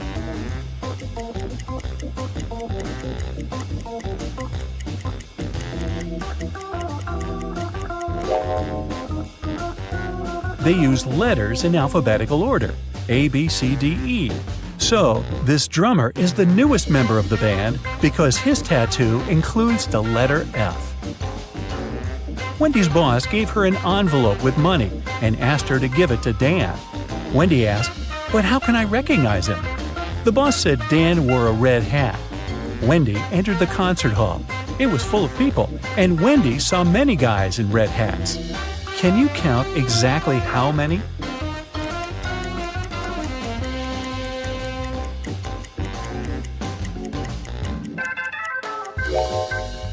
It's 8. But which of these guys is the real Dan?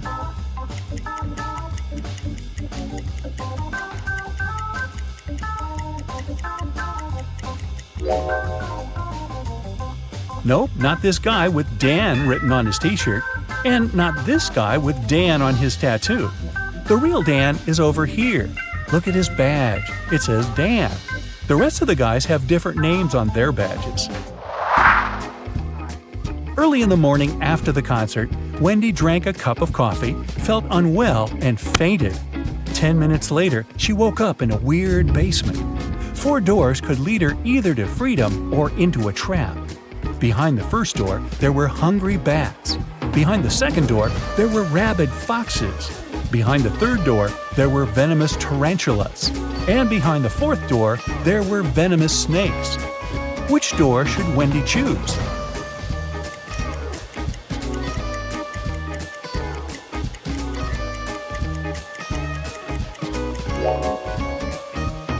She should choose the first door. Bats are nocturnal animals. They sleep in the morning. Next day, Wendy received a task from Shelley. She was the owner of a small art store and needed help with sorting paints by color. Unfortunately, Shelley's cat mixed them all up. Can you see any odd color among all these paints?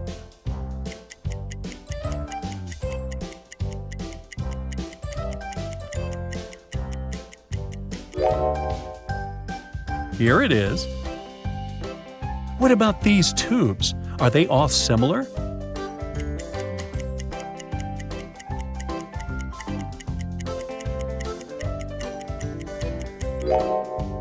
Nope. Paints number 2 and 6 are different. Can you help Wendy spot the odd color here?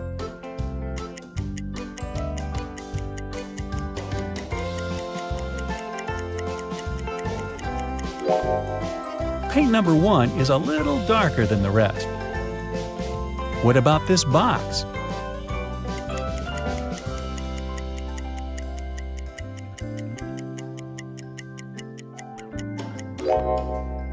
These colors are the same.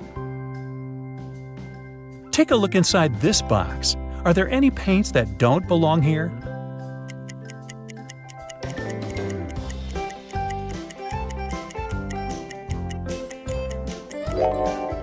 Well, this color is slightly different.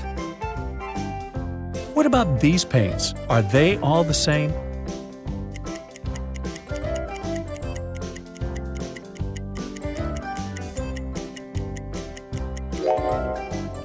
Nope.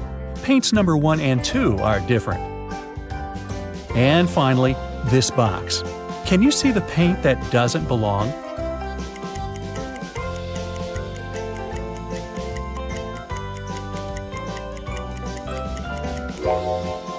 Tube number 8 looks different.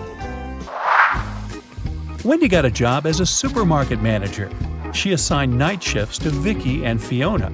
They had to restock food at a 24-hour supermarket at the mall. At first, the girls were afraid to go through the dark and empty mall to get to the supermarket, but they got used to it after a while. Once, Wendy came over at 3 a.m. to check on them. She found the cash register open and empty. Wendy asked the two girls only one question. What were you doing when the robbery took place? Vicky said, the shelves with chips were almost empty, so I went to the warehouse to get some more. But someone had rearranged all the boxes. I had to look for the right one for about 15 minutes. When I came back, the money was already gone. Fiona said, I had already finished restocking my section, so I decided to go and do a little shopping in the mall. I didn't know what happened while I was away. Can you guess who the thief is?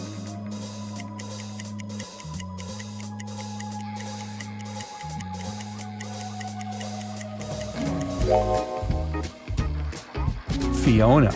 The robbery happened at night. All the other shops were closed. How could she go shopping? When Fiona got exposed, she ran away from the supermarket. Wendy decided to carry out her own investigation. It turned out that Fiona had 4 friends.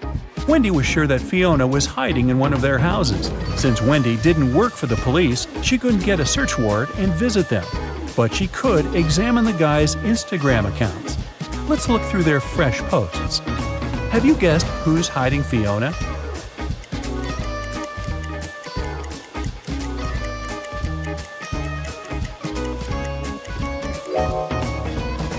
This guy is not alone. Take a look at this hand over there. Do you recognize Fiona's nail polish? Gotcha! Wendy received a bonus from the supermarket owner for her help in catching the criminal. Now she can afford to go to Asia. Solve this puzzle to find out which country she's going to visit first.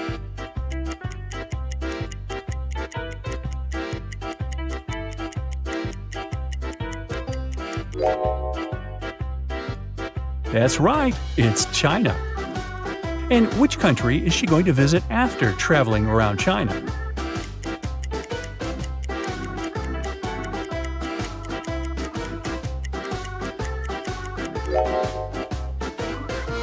Japan. And where will Wendy fly after that?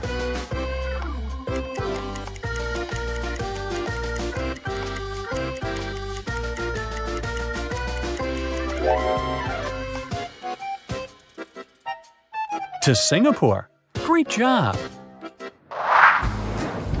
Wendy arrived at the airport. Suddenly, airport guards locked the doors and she heard an announcement. Attention all passengers, a dangerous criminal has escaped and is hiding inside the building. Please keep calm and be careful. The airport will resume its operations as soon as we find him. Wendy decided to visit the ladies' room. As soon as she entered the restroom, she called airport security. Why?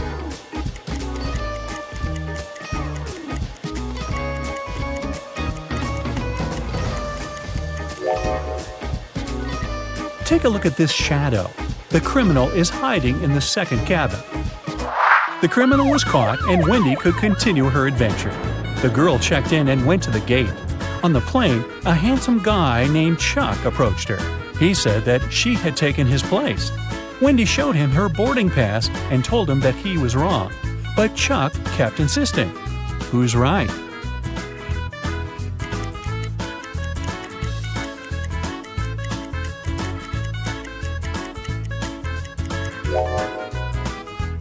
It's Wendy.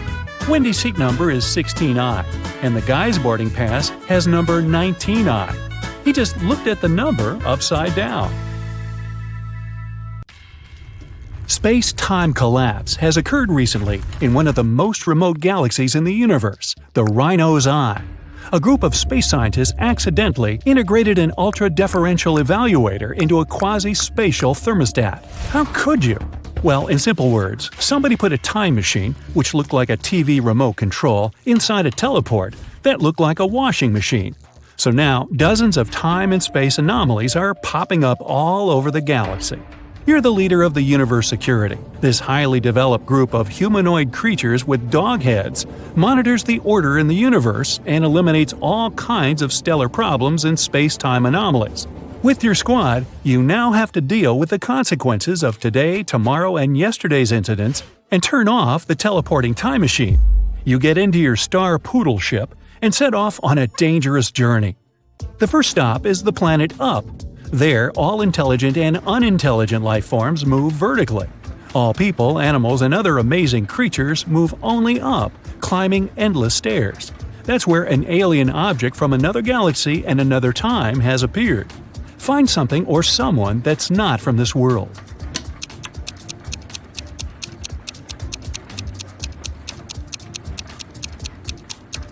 Look! There's a snail crawling along that rope ladder.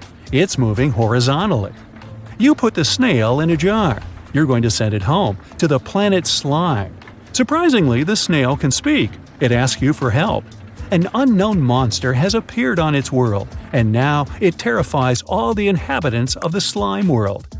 You decide to help and fly to the snail's planet. Just snails and caterpillars live here. The whole world is covered in a thick layer of slime. You can see huge snails, little ones, and even several snails the size of a skyscraper. But there is also an outsider among them. Take a good look around and find the imposter.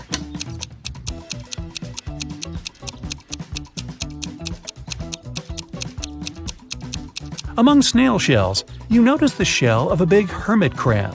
It looks like any other snail shell, but a pair of claws peek out of it. You set up a force field around the crab and transport it to your ship. Your mission here is over. The snails are grateful to you. Your next task is saving the planet Sterilium. This is the most sterile planet in the entire universe. There's no dirt, no microbes, and no bacteria there.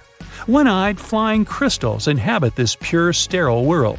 They can't talk since they don't have mouths, but they communicate telepathically. Your brain receives a signal from them. The crystals are asking for help. A huge meteorite is approaching the planet Sterilium, and you need to destroy it. You can't land on the planet because you might bring microbes here. Instead, you approach the asteroid and scan its composition. You find out the asteroid has come here from a parallel universe. It consists of sugar. Well, you tell the crystals they don't need to worry and fly away from the asteroid without doing anything. Why are you sure nothing bad will happen to Sterilium?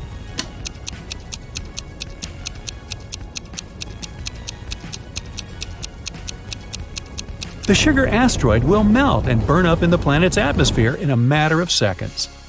You find out that a guest from the future has turned up on Earth 9. Technologies on this planet are not developed. Even the steam engine hasn't been invented yet.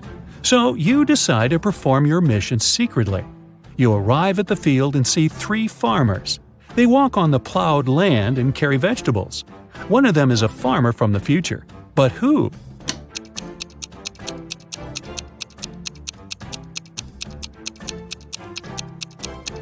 Look, that guy is using a plastic bag. You send him to his time and are about to fly away. But then, you notice something strange. 3 billion people live on Earth 9, and all of them are supposed to look different. But for some reason, they're identical in appearance. You see 3 billion farmers working in one huge field. You have a powerful sense of smell, and you feel that the inhabitants of this planet aren't human. They smell like nothing. Take a look at this army of farmers and find out who they are.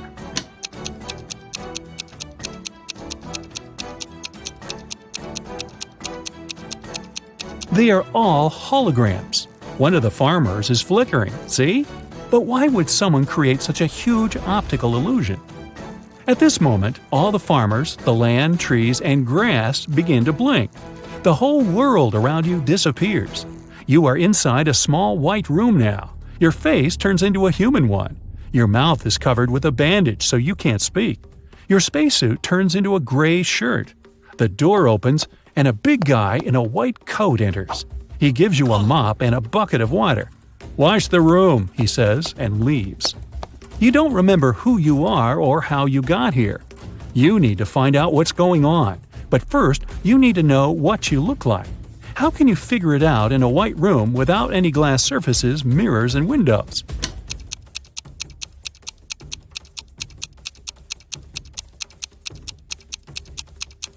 Take a look at the water in the bucket. It'll show you your reflection. You look at the water surface. Everything is clear now. The door opens. You leave the room and walk along a long corridor together with the orderly from before. You pass by a room where other people in gray shirts are sitting. You enter the dining hall. The cook pours you some water and gives you a pink donut. "Lunch," he says. The orderly removes the bandage from your mouth. You bite into a donut. It has no taste at all. At this point, you realize that everything around you is a hallucination. You're on the planet Sterilium under the telepathic influence of its inhabitants. But how did you understand this?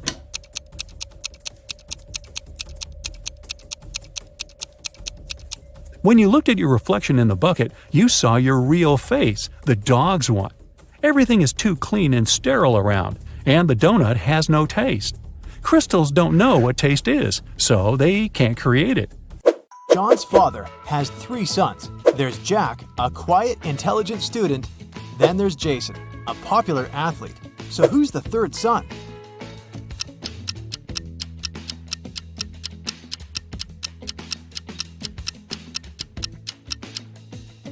It's John. His father has 3 sons, Jack, Jason, and him, John. One day, a teacher decided to give her students a test, but all of them refused to take it. She could give detention for skipping the test to only one student.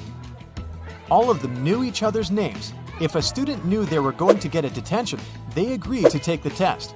How could the teacher make all the students participate?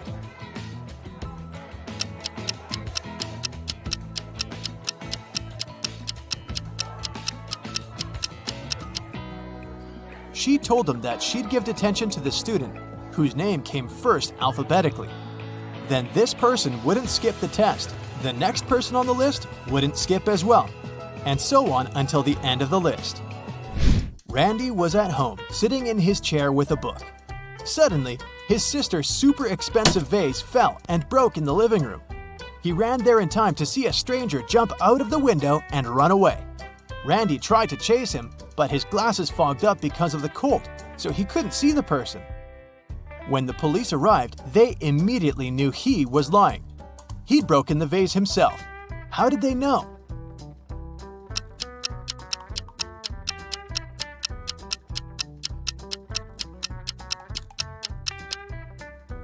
Glasses don't fog up when you go from a warm room to the cold outdoors. It's the other way around. Michael Winston, who dislikes modern art, rushed into the city gallery and caused millions of dollars worth of damage to several paintings. Yet, the manager of the gallery thanked Mr. Winston for his actions. How come?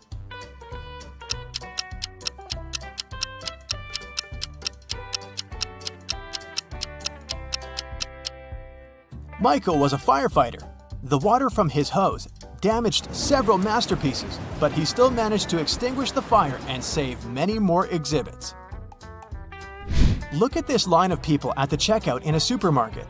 They're all a colorful bunch, but one of them is trying to sneak out food out of the store. Can you tell who just by looking at them closely?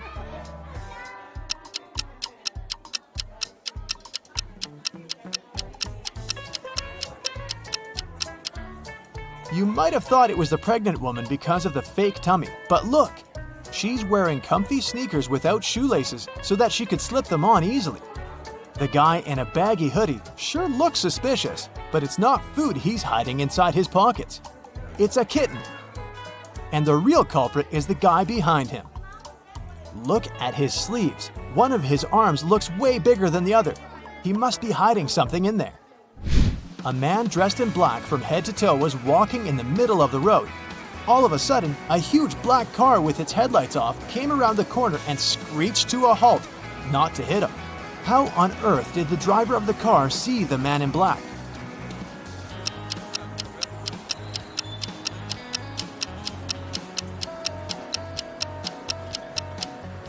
Well, the only reasonable answer would be that it was in broad daylight. Nobody said it was nighttime after all.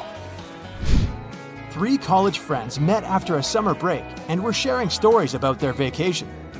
Lily described how she and her boyfriend had gone to Paris and seen the city from the top of the Eiffel Tower. Dylan told his friends that he had traveled to Africa with his parents. But on their last day, there was a massive volcanic eruption, and it didn't spoil their vacation only because they flew home that day. And Ellie said that she had visited her uncle in Texas and learned how to ride a horse. One of the stories was fake, though. Which one?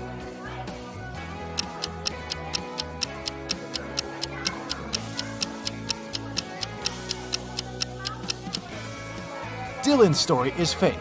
He couldn't fly home on the day of the eruption because when something like this happens, all flights get canceled. Mark and Amy got stranded on a tiny uninhabited island full of sand and rocks, but not much else. They had no radio or cell phones, and there were no trees on the island to make a smoke signal.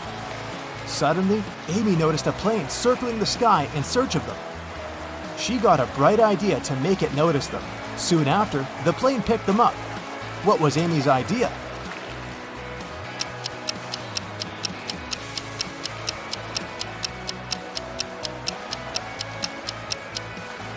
She suggested using rocks to spell out SOS on the sand. Mike was studying for a big test in the school library. It was already late when he finished up and suddenly heard someone shouting for help. The voice was coming from behind a locked classroom door. Mike rushed there and opened it. Inside, there was his classmate, Brad. He told Mike that he'd gone to grab a bite in the cafeteria, only to find it was closed that day. Suddenly, he blacked out. And the next thing he knew, he was locked in the classroom. Mike promised to find out who had done this. By morning, Mike had 4 suspects in mind. When school started, he interrogated them. Matthew told him he'd been doing his homework in a classroom. Emily said that she'd been with Matthew, but later she'd gone home. Olivia claimed that she'd been having lunch in the cafeteria, and Chris explained that he'd been sick that day. It took Mike no time to figure out who was guilty.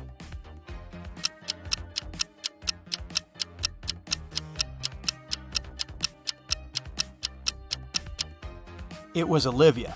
She couldn't have been eating lunch in the cafeteria because it was closed that day. Clara was in her hotel room when she heard someone knock on the door. She looked through the peephole and saw an unfamiliar man. He said, "Hi, I'm the hotel manager. Sorry to bother you, but our database has crashed. Could you let me in to confirm some information?" Clara immediately rushed to her phone and called hotel security. Can you figure out why?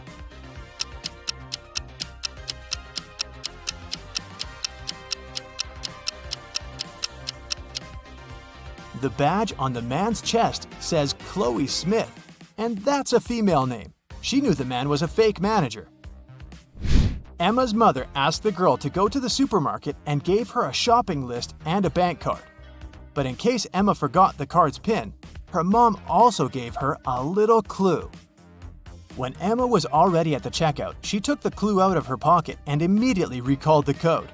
Can you say what number it was if the clue was a sheet of paper with a fly, a cat, a girl, and a snake drawn on it?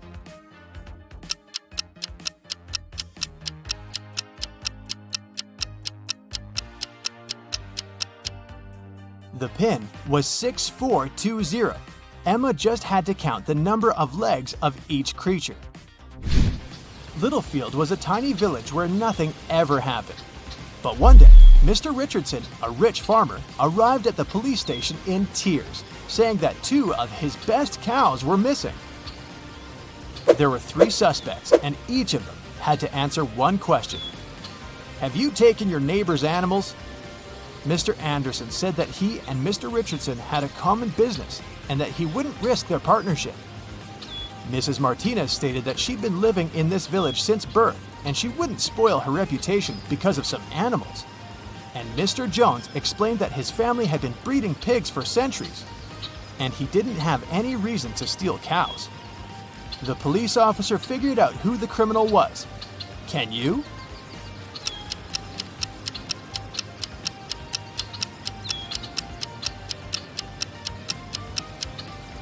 The thief is Mr. Jones.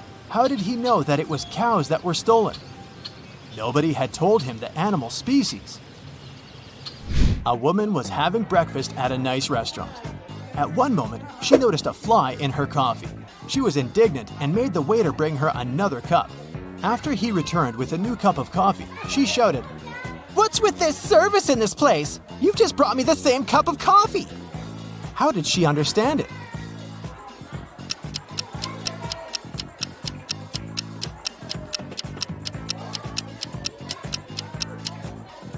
She had already put sugar in her previous cup of coffee.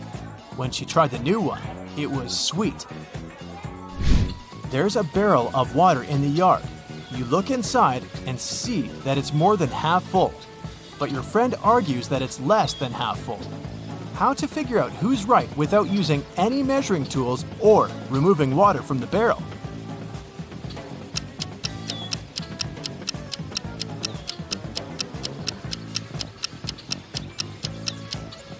Tilt the barrel so that the water touches its rim. If you can see the bottom, the barrel's less than half full. If the bottom is still covered with water, it's more. Morgana goes to the local store to find the perfect dress, but all the dresses are sold out. She has to choose from these 4. Can you see any difference between them?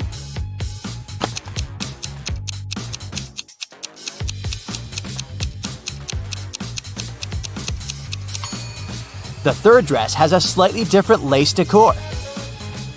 In the evening, Morgana is walking to the dormitory through the garden. She finds her roommate, Elle, lying unconscious in rose bushes. Teachers conclude that someone had put a sleeping curse on her. The only way to help her is to find the wizard and make him reverse the spell. Morgana questions 3 witnesses. The cook says, I was cleaning the kitchen, and I was about to leave after that. the librarian says, Yeah, I was reading a book. It was so interesting. I spent all day indoors and I didn't pay any attention to the outer world. And the gardener says, I was watering lilies in the opposite corner of the garden. I didn't see anything. Who cursed Elle?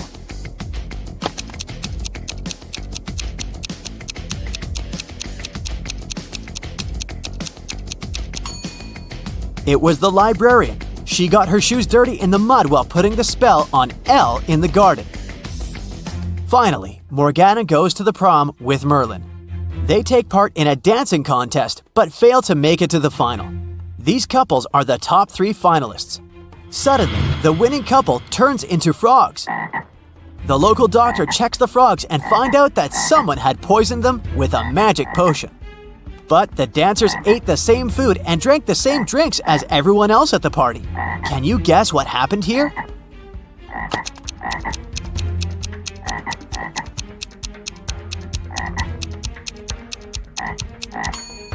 They danced with a rose in their teeth, remember? It was drenched in the potion. Merlin offers Morgana to have a romantic tour around his great-grandfather's castle. He says, "This place is abandoned. No one has entered it for 100 years. Wow, let's explore it." Morgana finds 4 odd details in the living room. Can you see them too?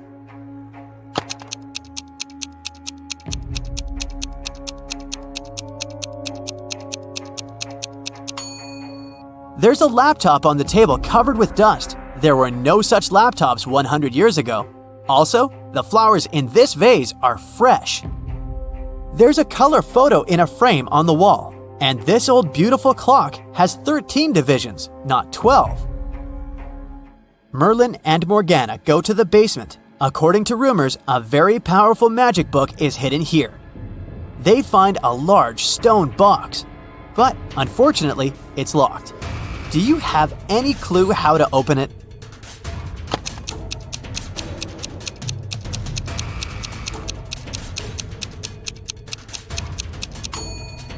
This odd boss relief with magical runes is a combination lock.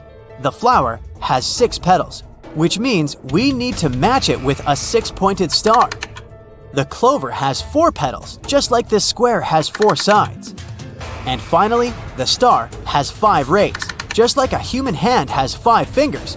And voila! Merlin opens the book. Suddenly, he yells, "It's a fake! Someone sneaked the original ahead of us!" How did he know?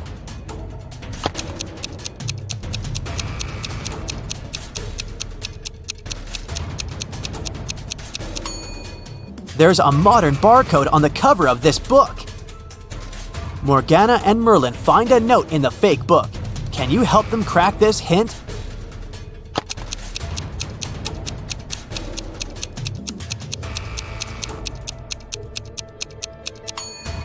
The paper is purple, and the rebus means corridor, so they should search a purple corridor.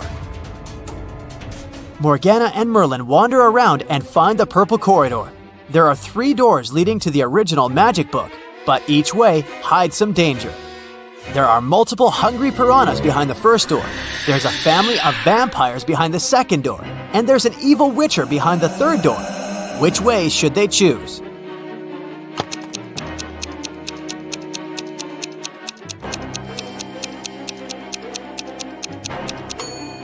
Morgana and Merlin walk through the first door. Piranhas can't survive without water, so they're not dangerous. Nathan sneaked out of the house late in the evening to meet his girlfriend. The teenager thought he was extremely careful and quiet, but his whole family knew about his plan. They were aware that the guy would return at midnight. They decided to make a bet. The one who would see Nathan first when the guy started climbing the fence would be the winner. No chores for them for 1 week. Not to fall asleep, Nathan's dad switched on the TV. The teen's grandfather settled in the living room and started to read a book. The grandmother went to the kitchen to make pizza, and Nathan's mom went to her room, sat down on the floor, and started meditating. Who's going to be the first to spot Nathan when the time comes?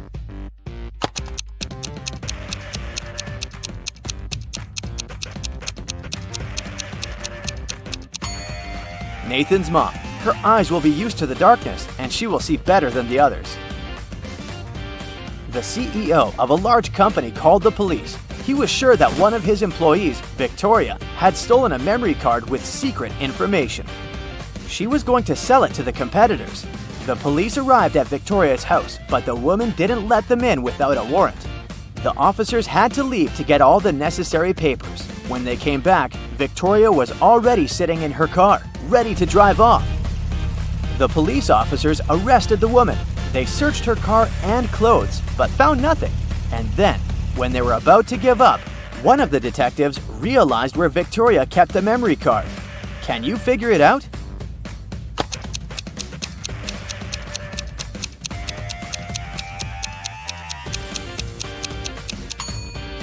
When the police first came to her, the woman had her hair down, but after that, Victoria changed her hairstyle. The memory card is in her bun. Martin was driving past a bus stop when he saw 3 people standing there. One of them was Monica, a woman he had a crush on. Martin also spotted Sam, his friend, and an elderly lady who looked like she was freezing. Unfortunately, Martin had a 2-seater car. What should he do?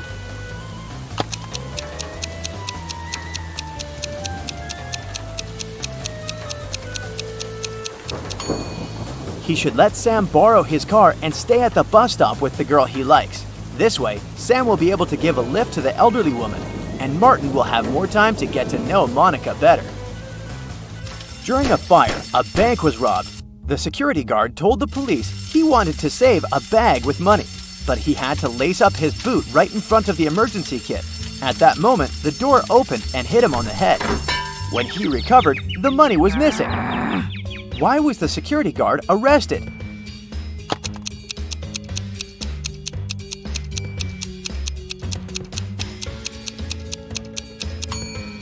all emergency doors open outward. Detective Adams came to the park to have lunch in the sun, but his attention was drawn by 3 men running around a fountain. Each of them was shouting, "Thief! Catch the thief!" The detective was confused. Who was the real thief? That's why he just kept watching. After some time, the distance between the men shortened. Detective Adams immediately realized who the real thief was. Can you figure it out too?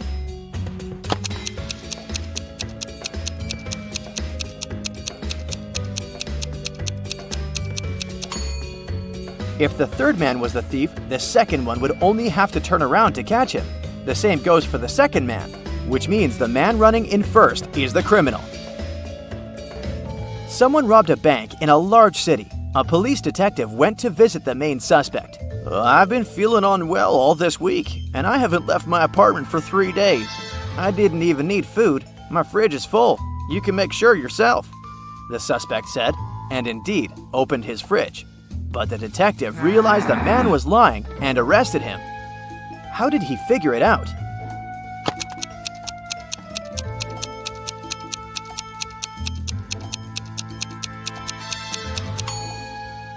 First of all, the bread on the table looks fresh. Plus, if the man had been staying inside for 3 days already, his fridge wouldn't be that full. Karen goes to the buffet breakfast. She wants to get a smoothie, but there's no information about the ingredients in English. Unfortunately, Karen is allergic to strawberries. Can you figure out which smoothies are safe for her?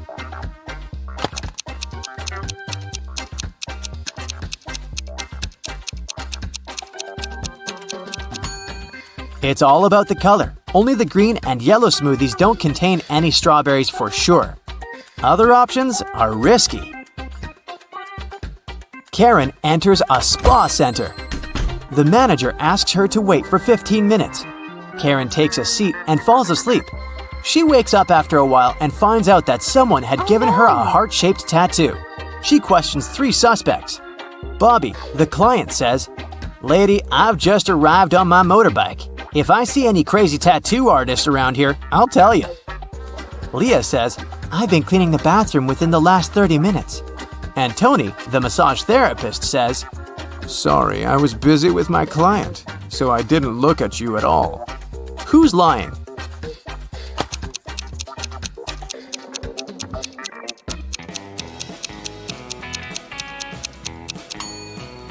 Bobby. This motorbike has flat tires, and besides, it was already there when Karen entered the spa. Luckily, the tattoo was temporary, and the massage therapist helped Karen to remove it, but he charged her $5 for his help. Karen arrived at the spa during happy hours when they offer a 45% discount on all services, so Karen paid only $12 for a 1-hour massage. Also, she had a pedicure for $7. When Karen left, she found a $50 bill on the ground. How much money did Karen spend in total? Can you count?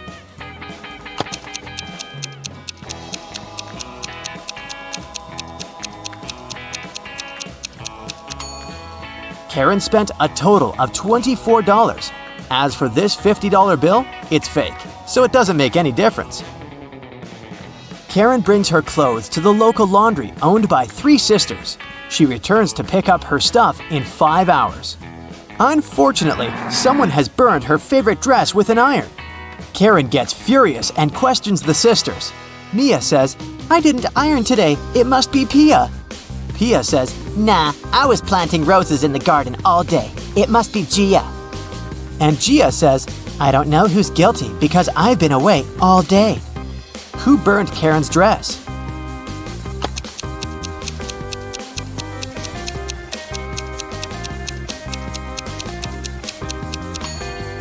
It was Pia. Take a look at the garden. Can you see any roses? Exactly. Karen returns to her hotel room and finds a huge bouquet in a vase. The note says, "Love, your secret admirer." Karen calls the reception to find out more. The manager says, "One of the hotel's male guests ordered the flowers, but I can't reveal his name." Only 3 male guests stay in this hotel at the moment: Hans, Jacques, and Will. Karen meets them all at the beach and spots her secret admirer right away. Do you have any clue who it might be?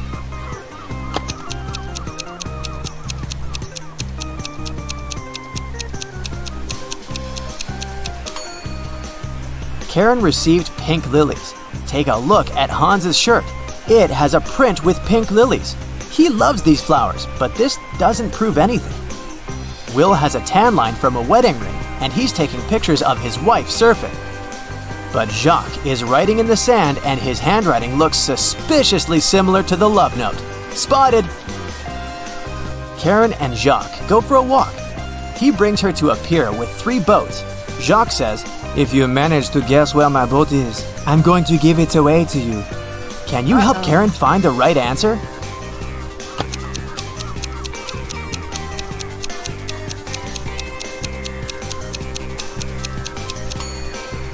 Someone's sleeping on the second boat, but this doesn't mean that the person is the owner. The third boat is called Jacques, but this name is quite popular. Let's take a closer look at the first boat. Can you see the red trousers on a hanger? They match perfectly with Jacques' jacket. Therefore, this is his boat. Gemma is a mermaid. No, really. She lives in the Atlantic Ocean with her family and friends. Can you tell who the youngest sister in the family is just by looking at them?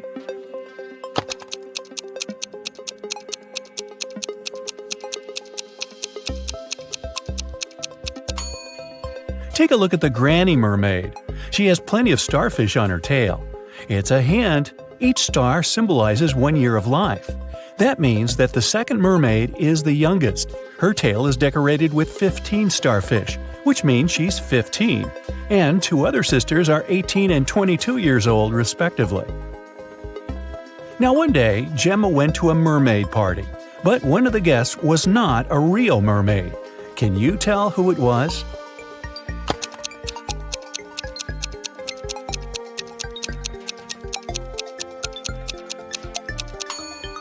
This shark over there is not a mermaid. Gemma's mother, Fiona, owns a cute 1-story jewelry store for mermaids. She came to her store early in the morning and found out that the most expensive necklace had been stolen. She called the underwater police. Detective Fisher arrived and questioned Fiona. "I closed the store at 10 p.m. and went home. The pearl necklace was still right there." Detective Fisher identified 3 suspects. The owner of the store next door said, "I closed my door at 8 p.m. and went home right after that." The guard said, "I was on duty last night. Perhaps the thief snuck into the store when I was patrolling another floor." And the cleaning lady said that she'd finished cleaning at 4 p.m. Then she rushed home because her husband was having a birthday party. So, who's lying?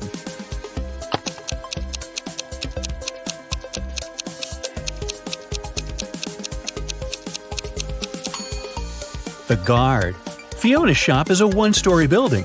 He couldn't be on another floor when the necklace was stolen. There's no other floor. Gemma was swimming with dolphins and reached the surface of the ocean. Suddenly, she noticed 2 handsome guys, Nick and Rick, and they were both in trouble. Which guy should Gemma save first?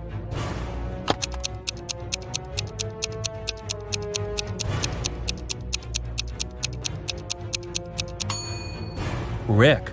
Although this wooden boat is a bit flooded with water, it's still okay, and Nick can scoop the water out. But this inflatable boat is damaged. Rick will soon find himself in the water, and a shark is nearby. Gemma saved both guys and brought them to the shore. Nick grabbed his phone and took her picture without permission. Gemma asked him to delete the photo because merfolk didn't want people to know about them. Nick said, "Okay, I'll delete the evidence, but first, you gotta crack my riddle. Salty water everywhere, but not sea in sight. What am I talking about?" Can you help Gemma?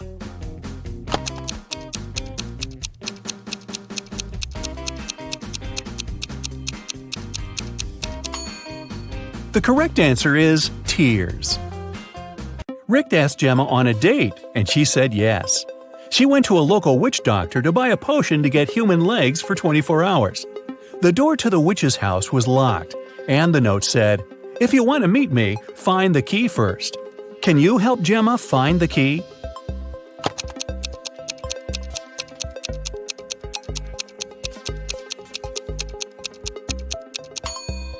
Here it is. Gemma opened the door with the key and found another door that required a password. There was a note on the door. What has 88 keys but cannot open a single door? Can you help Gemma crack the code?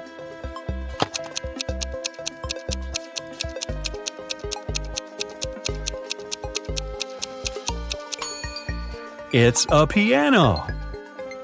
Gemma didn't have any money. The witch offered her this deal.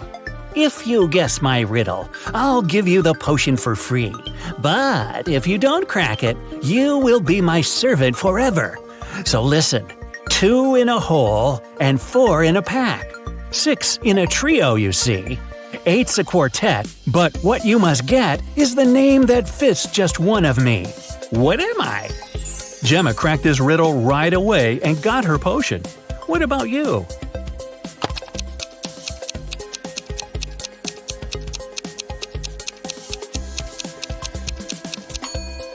The correct answer is half. Gemma got the potion, drank it, and turned into a human. There were 3 routes she could take to get to the meeting point. The first path led through a village inhabited by vampires. The second path is full of toxic flowers that could make her lose her mind. And the third path went through an enchanted forest that blocked all magic and canceled all previous spells. Which way should Gemma choose?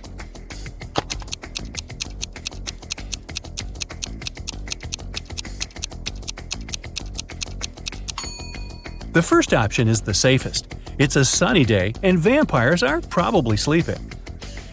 Rick and Gemma met at a restaurant called Three Mermaids. But there are only 2 statues of mermaids on the porch.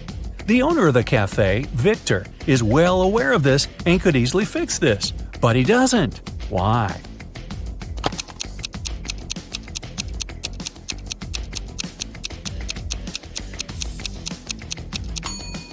This is his business strategy. Passers-by notice the mistake, enter the restaurant to inform the owner, and often stay for lunch. Rick is a detective at the police station. During his dinner with Gemma, he received an urgent call from work. Jeff, a country house owner, said that his housekeeper had tried to get rid of him. The night before, the housekeeper gave him an apple for dessert. The man took a bite and passed out. He woke up the next morning and immediately called the police. Rick and Gemma went to the crime scene. The housekeeper denied everything. Gemma didn't know who to believe, but when Rick examined the crime scene, he understood who was lying right away. Who's the liar, the housekeeper or the owner?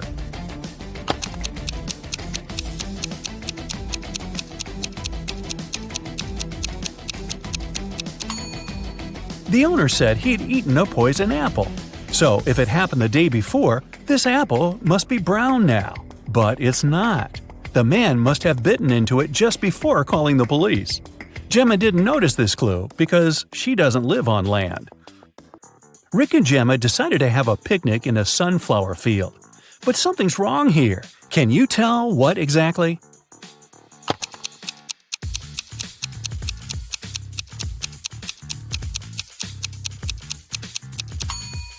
The wind is blowing the clouds to the right, but the sunflowers are swinging to the left. Hey, Justin's dream is about to come true. He's a trainee at the police department. To become a real detective, though, he has to pass a challenge. It consists of the hardest detective riddles. And here's the first one. The police had been looking for Kyle for 2 days. The guy went hiking and never came back. Finally, he was found. Someone had hit him on the head and left him lying in the bushes. Kyle only managed to say, "Friend," in a weak voice and lost consciousness. The police officers had 3 suspects, all of them Kyle's friends. Zachary said he'd spend these last days at work getting ready for a conference. Jesse told the detectives he'd sprained his ankle and had been in bed for 4 days. And Billy explained he'd been to New York for business. The man even showed the police officers his boarding pass. Who's behind the accident with Kyle?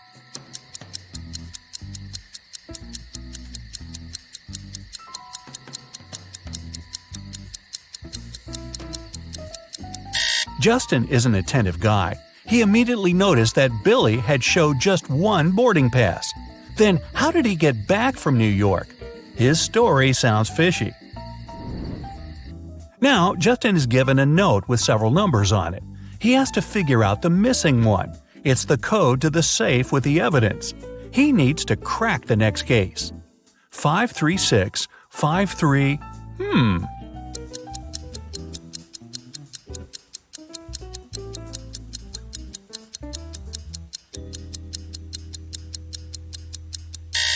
It didn't take Justin long to understand the missing number is 7.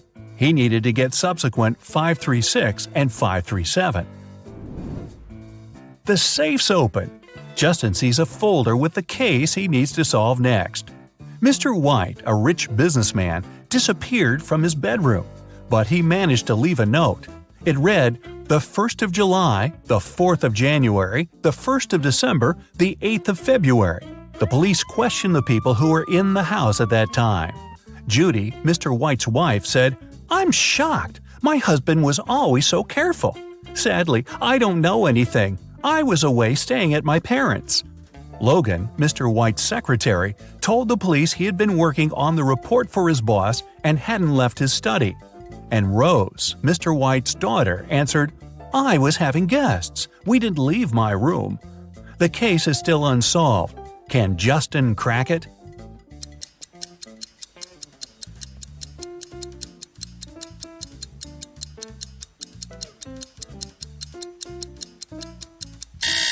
The one behind Mr. White's disappearance is his wife. The 1st of July means the letter J, the 4th of January, U, the 1st of December, D, and the 8th of February, Y. Altogether, it's Judy. The next day, Justin was questioning Mary, a suspect in a tricky smuggling case. The girl refused to talk. At some moment, she shouted, "Right now, I'd drown my phone in this cup filled with coffee and you'll never find out the truth." But Justin was totally unbothered by her threat. Why?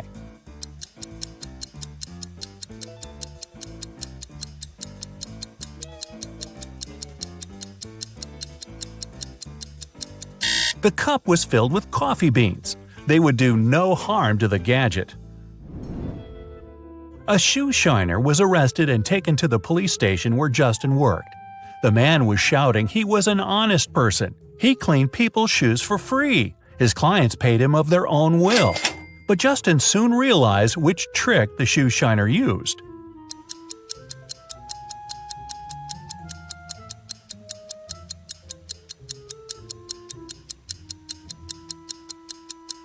The man cleaned one shoe for free. Nobody wanted to look untidy in just one clean shoe, and paid him for shining the other one.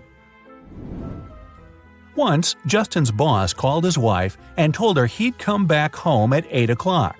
They had no plans for the evening whatsoever. The man was at home almost on time, at 5 minutes past 8. But his wife was furious. The boss was confused. When he came to work the next day, he asked Justin to explain to him why his wife had been so angry.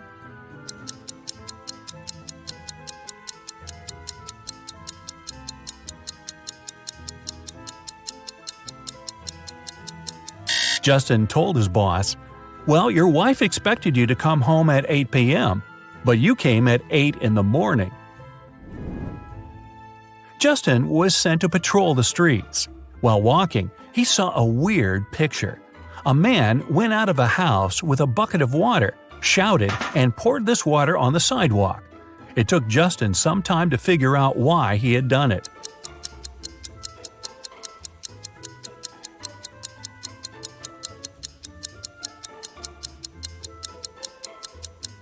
The man had been planning to wash his car, but while he was away, it got stolen.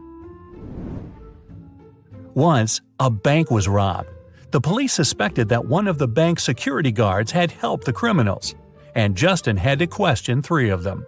The first security guard told him he had heard some shouting and rushed there, but by the time he arrived, the criminals had already been gone. The second security guard explained he had been drinking a cup of coffee at that moment and hadn't even heard anything. And the third guard said that he had run after the thieves, but he had to lace his boot. Without a second thought, he crouched near an emergency exit. At that very moment, the door opened and hit him on the head. When he came back, the criminals had been gone.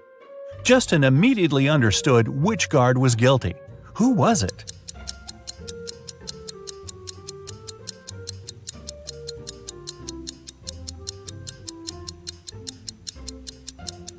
It was the third security guard. All emergency doors open outwards for safety reasons. Justin's next suspect was a young woman. The guy hadn't seen her yet, but he had her photo. When he was looking at this picture, he felt something was wrong, but couldn't figure out what exactly. Then, all of a sudden, it dawned on him. What did Justin realize?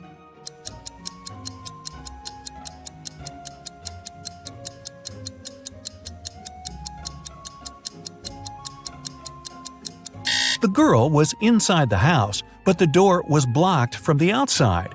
How did she get in and out of the house? Through the second-floor window? Unlikely. A notorious criminal escaped from a 150-foot tower. Someone had managed to get him a pair of scissors and a rope. Justin found out that the rope was just 75 feet long, and the criminal had cut it in the middle. Now, the future detective needs to understand how it helped the man get away.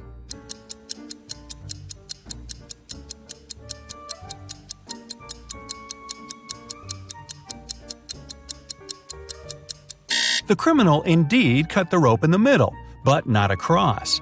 He made the cut along the rope, tied its two parts together, and got down to the ground without any problems. A new case for Justin. Martin bought a car in September, and now, just a month later, it's stolen. All four suspects are Martin's friends. The crime happened at 10 p.m. on Wednesday. At that time, Alan was playing badminton in the park. Natalie was driving home from work. Roy took his cat for a walk, and Rose was doing some grocery shopping. Who was behind the car theft?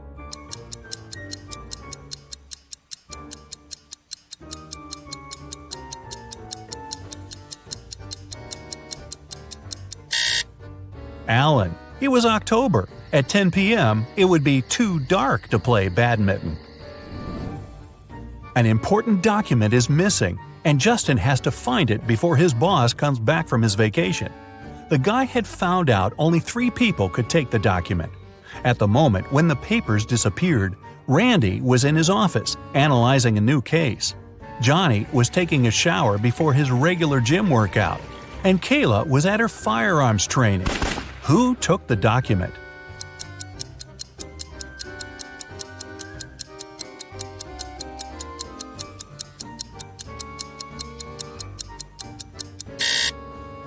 It was Johnny. Who takes a shower before a workout? Airport authorities suspected a gold smuggler was going to fly out from their airport. Justin was sent there to help. The suspect was stopped at the customs. But try as they might, security officers couldn't find anything suspicious in his suitcase, just some personal belongings. They had to let the man go. But once he picked up his suitcase and started to walk away, Justin realized the man did have the gold. How did he understand it?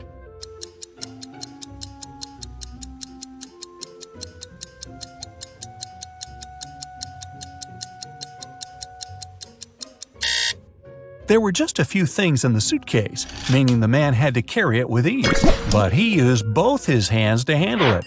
It means there must be something heavy hidden inside. Justin finished his working day and decided to drop by his favorite coffee shop. But while he was ordering his cappuccino, someone took his wallet. He only saw a man's retreating figure. Justin ran after him, but the man was already driving away in a black car. Our future detective jumped in his own car and started to follow him. He couldn't drive too fast since it was raining. In 10 minutes, the black car disappeared around the corner. When Justin got there, he saw 3 similar black cars parked in front of the apartment building. It didn't take him long to understand which car belonged to the thief. How did he find it out if he didn't see the man's license?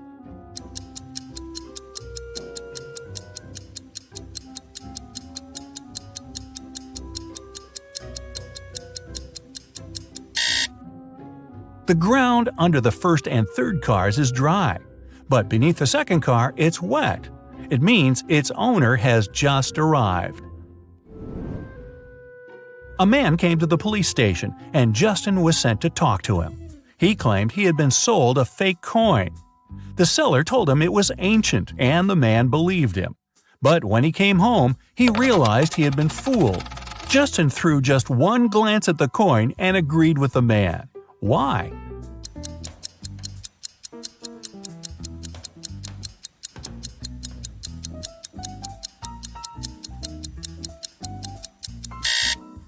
The coin had a 15 BCE mark on it, but people who lived at that time couldn't know it was before the current era. Hey, dreams do come true. Justin's probation period is over, and he's now a real detective. Detective Smith was called to investigate a burglary at the city's museum. A priceless diamond disappeared, and the thief left no trace behind. After analyzing the museum's security cameras, Detective Smith gathered 3 suspects: the security guard, the museum's curator, and a visitor. The security guard said he only left his post during lunchtime, and he could swear that the diamond still wasn't missing at that time. The museum curator spent the day guiding a tour of the museum for a foreign group. They came to see the diamond at the beginning of the tour, and it was still shining bright in its place. The visitors said he only popped in for a quick visit and didn't even pass through the Metzi aisle where the diamond was kept. After these 3 interviews, Detective Smith found the thief. Can you tell who it was?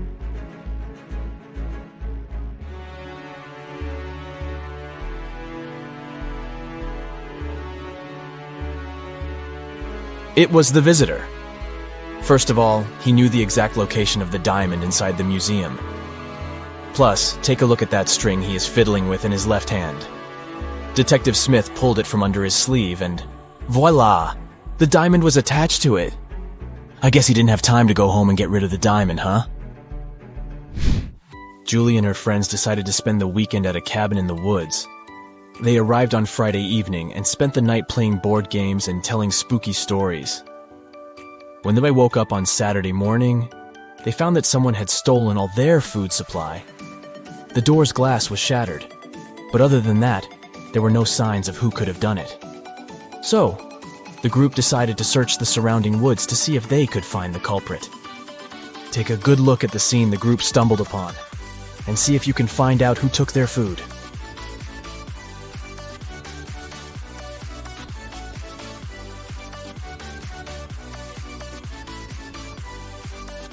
What's that at the upper left corner?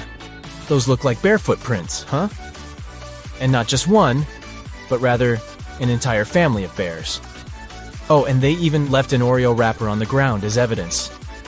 Yep, these grizzlies were the culprits for sure. On a snowy winter afternoon, Dr. Brown was resting in front of the fireplace.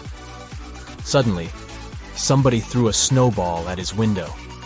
The hit was so strong that the glass shattered. Dr. Brown stood up just in time to see 3 neighborhood boys running away. They were brothers with the names John Smith, Mark Smith, and Dave Smith.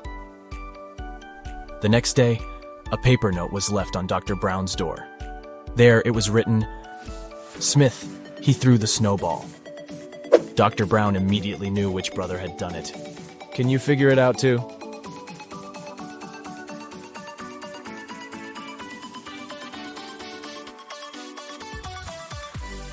It was Mark. You see, the note said, "Question Mark Smith. He threw the snowball." But the boys were clever and put a bar instead to test Dr. Brown's detective abilities. A man carrying 2 bags of sand crosses Genovia's border every day on a bicycle. Every time, customs officers stop and search him to see if he's trying to smuggle anything illegal. But the officers can't find any proof that the man is a smuggler. The man laughs and crosses the border successfully, smuggling an item per trip. Can you figure out what he's smuggling?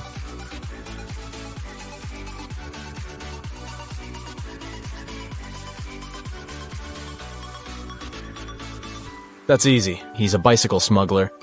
He distracts the guards with 2 bags of sand. but every day he is crossing the Genovian border with a new bicycle. Smart guy, huh? Mrs. Pinkface is the world's fastest robber. She works alongside the criminal mastermind Zebra Mask. But Mrs. Pinkface was recently caught and put in jail. She and her partner in crime had already set up a plan in case this happened. Zebra Mask will pass outside the prison fence and send Pinkface a signal. 45 seconds after the signal, he will turn off the electric fence, giving her a few seconds to make her prison break. The thing is, Pinkface doesn't have a clock.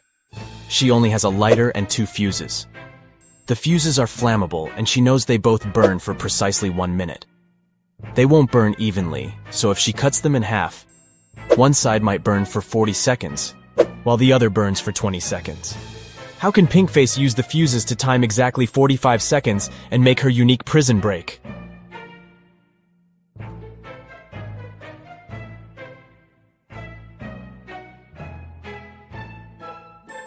Here's the key insight. If Pinkface lights the same fuse on both ends simultaneously, it will burn out in precisely 30 seconds. To time the last 15 seconds, she will have to light the second fuse. She can light both ends of the first fuse at the same time to time 30 seconds and light the end of the second fuse. When the first fuse burns out, she'll know 30 seconds of the second fuse is also burnt. So, by lighting the other end of the second fuse, she'll be able to time 45 seconds and make her jailbreak. You just came back from a long holiday trip. You bought a new suitcase to store all the new things you got. But when arriving home, you forgot the code to open it. Luckily, you left yourself a note on your cell phone to help you decipher the code of the lock. 682. 1 digit is right and in its place. 614. 1 digit is right but in the wrong place. 206. 2 digits are right but both are in the wrong place. 768. All digits are wrong. 380. 1 digit is right but in the wrong place. What's the 3-digit code?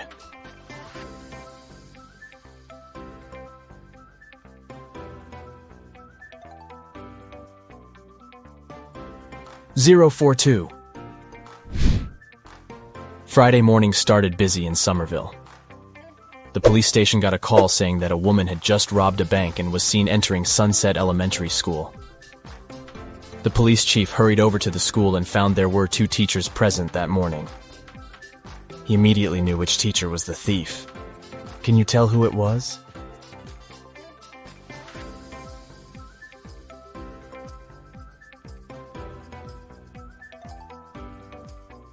Take a look at the second teacher's long-sleeve shirt. It has a little bit of cash peeking out of it. She's most certainly the thief. The Apex 18 space station called NASA's headquarters to report a crime. On a recent mission, astronauts recovered a valuable piece of evidence that could prove there was life on Mars.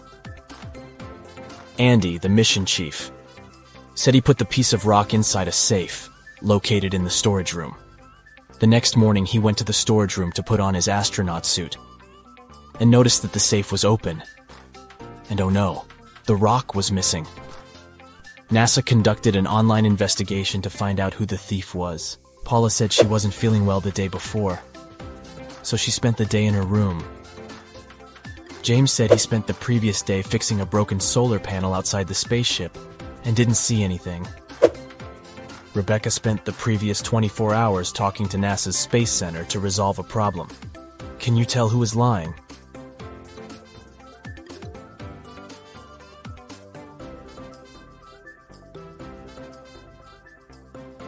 It's James. If he went outside to check on solar panels, he first needed to go into the storage room to put on his spacesuit. Plus, there's a rock-shaped item in his left pocket. He must be the culprit. Tuesday morning, Amy got a call from her boss, Tom. He was in distress because a very important document had disappeared from his office. It had been on the desk the evening before, but nowhere to be found in the morning. Amy immediately went there to question the employees. She soon gathered 3 suspects. Elijah said he had spent the previous evening at the movies. Mason had taken his girlfriend to dinner, and Evelyn had visited an art gallery. It didn't take long for Amy to understand who was lying. Why?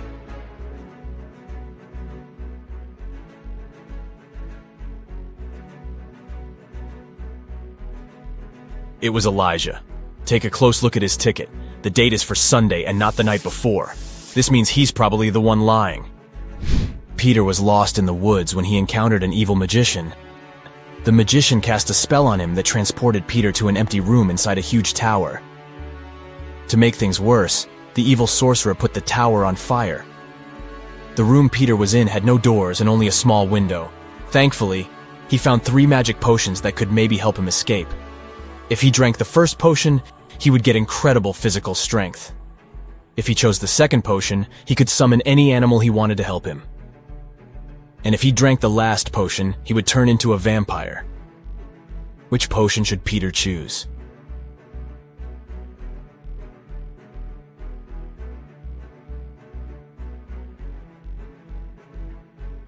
Well, no animal could help him escape the tower, and even if he had all the strength in the world, he wouldn't be able to beat the fire. But if he turned into a vampire, then he could transform into a bat and fly away through the little window. So the third bottle it is. Katie got lost in the desert. She walked for hours when suddenly she came across a huge oasis. But to reach the main waterfall, where she could drink some water, she had to cross a bridge. There were 3 bridges leading to the same place. The first bridge was far from the ground, and its rope looked like it could rip at any second. The second bridge had some hungry-looking alligators crawling on it. The last bridge stood above a lake full of poisonous water plants. Which bridge should she choose?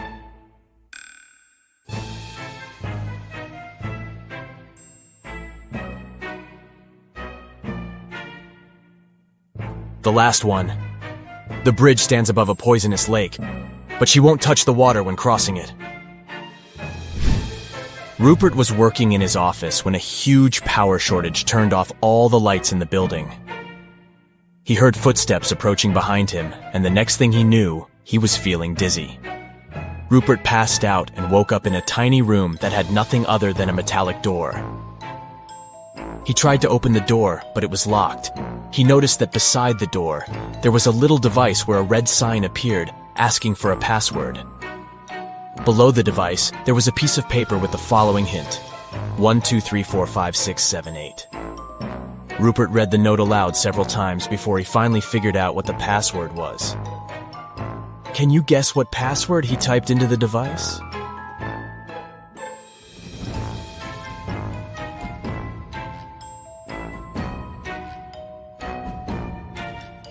He typed in 1 time the number 2, 3 times the number 4, 5 times the number 6, and 7 times the number 8. Phew, that wasn't obvious, huh? Bill and Jonah found themselves stuck inside the cavern of the Great Genie. There was nothing there but a wall with 3 buttons. There was a red button, a yellow one, and a green. Somewhere on the floor, they found a note that read, TDUPTRNOREHEBSSTE.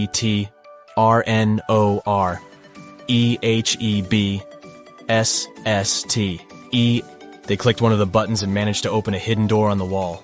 Which button did they choose?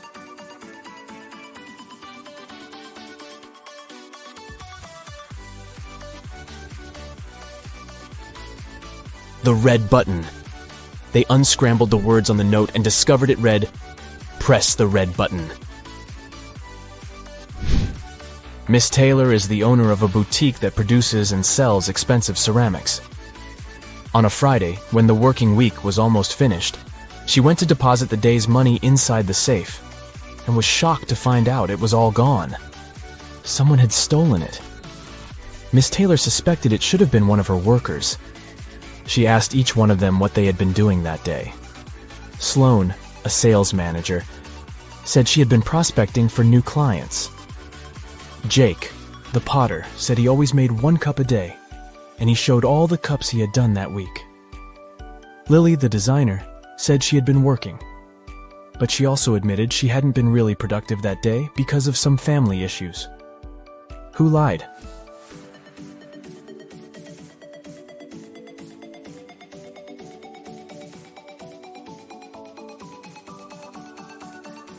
Jake. There are 5 working days in a regular week.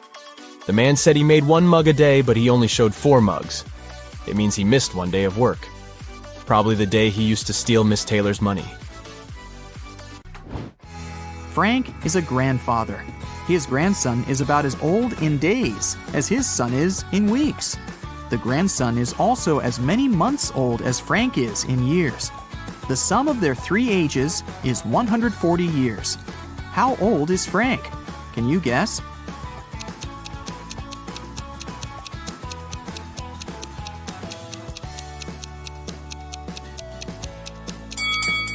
To solve this riddle, we need some calculations. Let's say the grandfather is A, the son is B, and the grandson is C. Since the total age is 140 years, we can make up the following equation. A plus B plus C equals 140. Also, the grandson is about as many days old as the son is in weeks, which can be expressed in this equation. 365C equals 52B. And finally, the grandson is as many months old as Frank is in years, so 12C equals A. Now we can put this information into one big equation and calculate the final result. 12C plus 365C divided by 52 plus C equals 140. 624C plus 365C plus 52C equals 7280. 1041C equals 7280, so C equals 6.99. Since the task said that the grandson was about as old in days as his father in weeks, we can round up that number to 7. Therefore, Frank is 84 years old, and his son is 49. If you multiply all the numbers on your phone, what number will you get?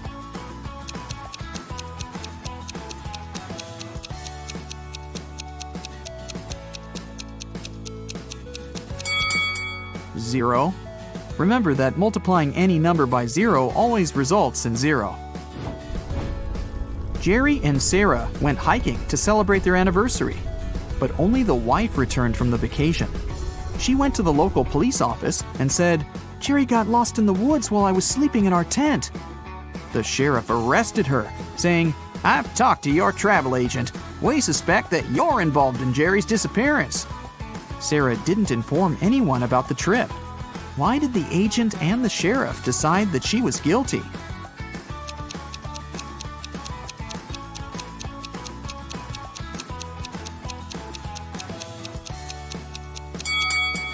Sarah bought only a one-way ticket for her husband and a round-trip ticket for herself. It means that she was sure that she would be returning alone. Can you tell which of the following statements is true? 1 statement here is false. 2 statements here are false. 3 statements here are false.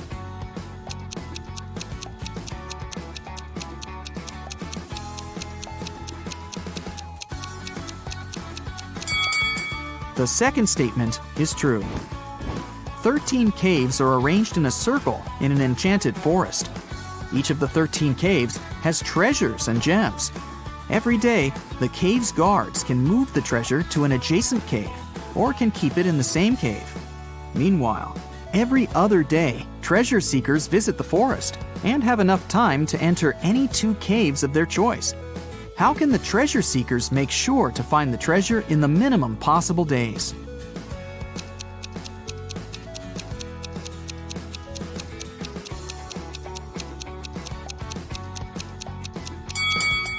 One of the treasure seekers should move clockwise every day, and one of the treasure seekers should move counterclockwise. This way, they'll find the treasure in a minimum of 7 days. Alice was sitting in her hotel room.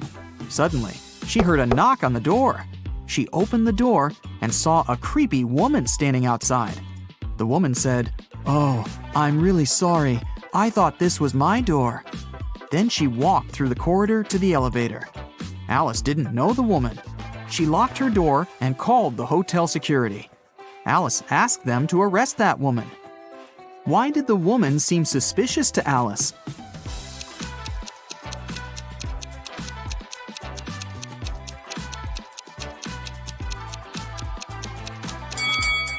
If the woman thought the room was hers, she would have used the keys, but she knocked on the door. Alex, Amy, Allie, and Austin got trapped in a jungle.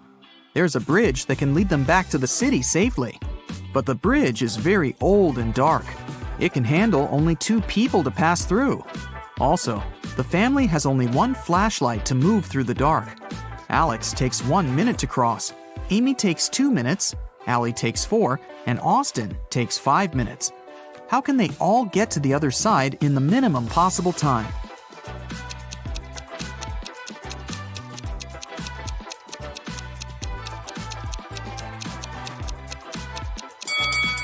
Here's what they've got to do. Alex and Amy should go first. It'll take them 2 minutes.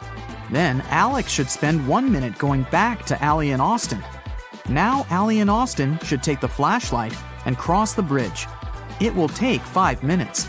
Then Amy should come back to Alex. At this point, they've already spent 10 minutes. And now, Alex and Amy will have to spend 2 more minutes crossing the bridge. And this is how all of them will reach the other side in 12 minutes. Stephanie is a college professor. A supervisor will be visiting her class tomorrow. The supervisor can ask the students any questions. They can be either easy or difficult.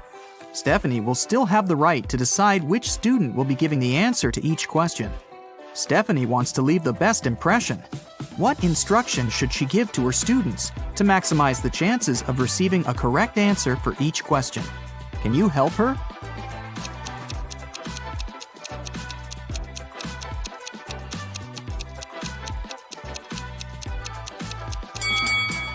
This task is pretty easy. All Stephanie needs to do is to ask all the students to raise their hands on every question. But those students who know the right answer should raise their left hand, and those who don't know the right answer should raise their right hand. This strategy will help Stephanie to get only correct answers. The supervisor will also be impressed because all the students will raise their hands. Molly and Polly are twins, but only one of them is a real police officer. Can you tell who?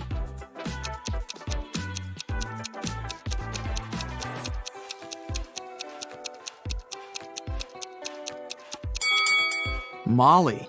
There's a camera filming Polly because she's an actress. After breakfast, Cassie goes diving. She sees a lot of identical clownfish underwater, but one of them doesn't belong here. Can you spot the odd fish out?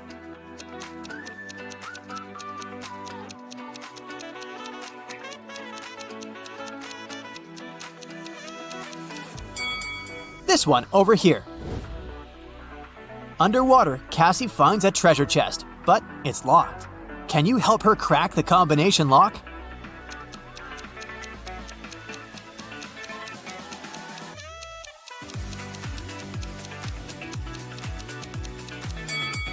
There are 3 turtles painted on the treasure chest. Each turtle has a certain number of rings on its shell. It's a hint. If we count the rings, she'll get the code. 8, 4, 5. Cassie opens the treasure chest and finds a pearl necklace. She goes to the local jewelry market hoping to sell it. John says, "This jewelry is not so precious, but I can offer you $50 for 1 pearl." Noah says, Trash! These pearls are fake! $5! This is my last price! and Mia says, "Madam, we can sell it at auction. Rich guys will pay hundreds of dollars for this necklace. I can be your agent and take 15% of the revenue. What do you say?" One of these guys is a scammer. Can you guess who?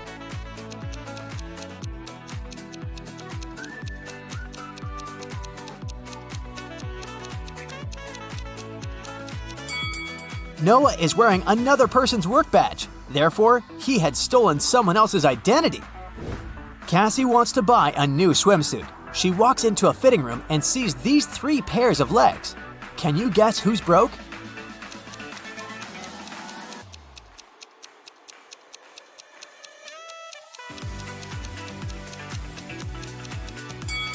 All 3 women have relatively new sandals, but let's take a look at their toenails. The first lady has an excellent fresh pedicure. The second one doesn't have any nail polish, but maybe she just prefers to look au naturel. And the third lady has toenails with peeled nail polish. Therefore, she's the one who's broke. In the hotel lobby, Cassie meets two of her roommates, Tina and Jeff. One of them is a werewolf. Can you guess who just by looking at this picture?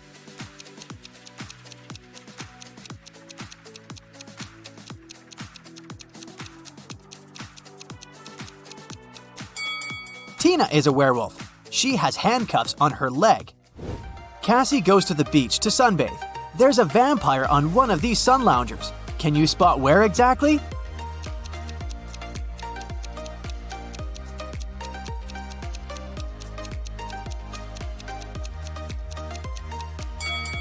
This pile of ash on the right used to be a vampire.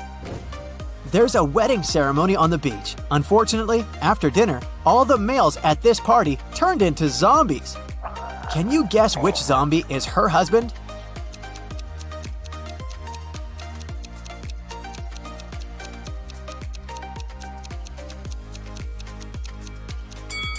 It's this guy. He's wearing a ring. In the evening, Cassie arrives at an abandoned haunted village to film a video for her vlog. She spots 5 weird things about this place right away. Can you see them too?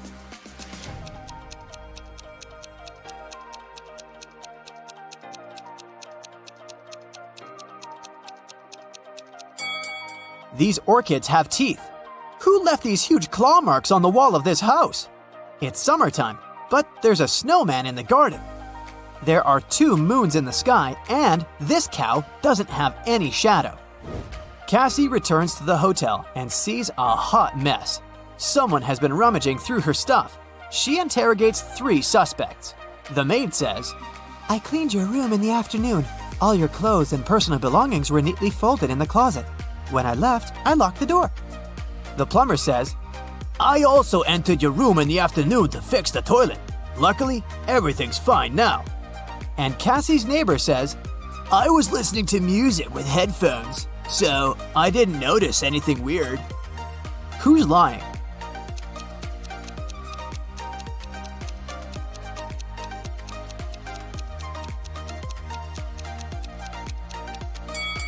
It's the plumber. He said he fixed the toilet, but it's still clogged. One of the hotel guests, Peter, likes Cassie. He wants to impress her and shows her some pictures from his travel blog, but Cassie spots a fake right away. How?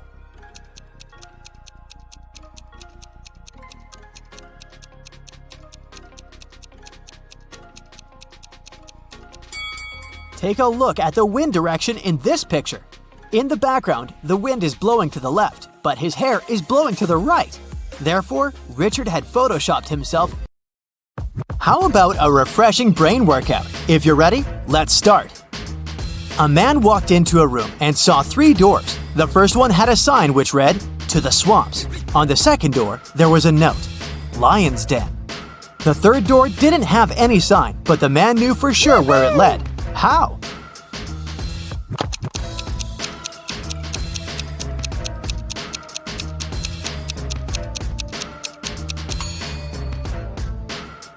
It was the door he had entered through. You return from your lunch break and discover that someone has stolen $50 from your bag. There are 4 suspects: Mila, Henry, Jackson, and Victoria. When you ask them about the money, Mila replies she hasn't taken it. Henry says he's pretty sure Jackson's got the money. Jackson shouts, "No way! Henry's lying!" And Victoria claims Mila's telling the truth. Only one of these people isn't lying. Who's taken your money?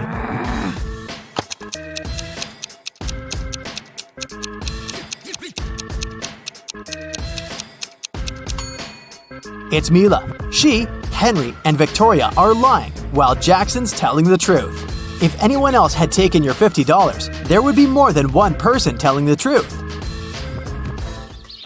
Several sparrows landed on trees. 1 bird for 1 tree. But in this case, one of them didn't have a tree of its own. Then they regrouped, with 2 sparrows sitting on 1 tree.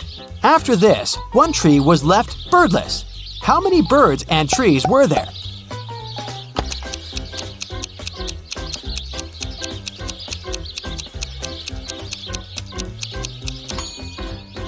There were 4 sparrows and 3 trees.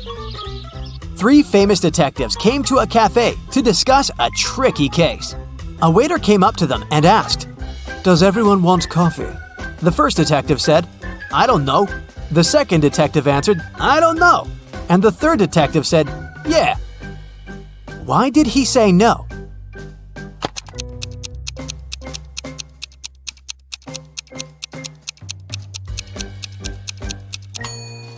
All the detectives wanted to have coffee, but the first two couldn't know if it could be everyone's choice. If the first two detectives hadn't wanted coffee, they'd simply have said no. So when the third detective heard the replies of his colleagues, he figured out that both of them wanted coffee. And since he was also going to have a cup, he said yes. Look at this picture and try to figure out who is an alien in disguise.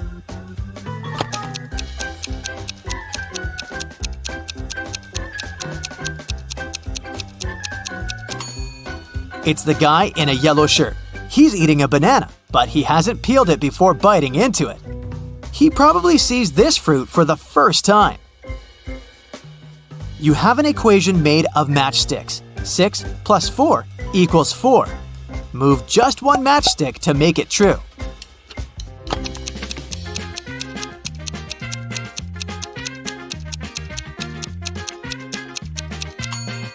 You need to take one matchstick from the plus sign and add it to 6 so that it makes 8. Then you'll have 8 minus 4 equals 4.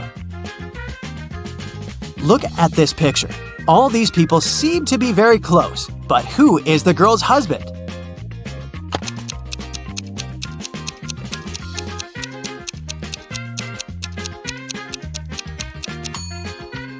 It's the guy on the right. He's the only one to have a wedding band on his finger.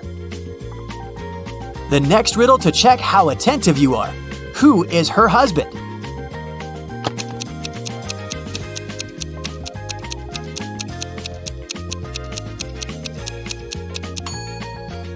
It's the guy on the left. Look, here's his photo in the car. He's actually the owner of this vehicle. Can you figure out what's wrong here?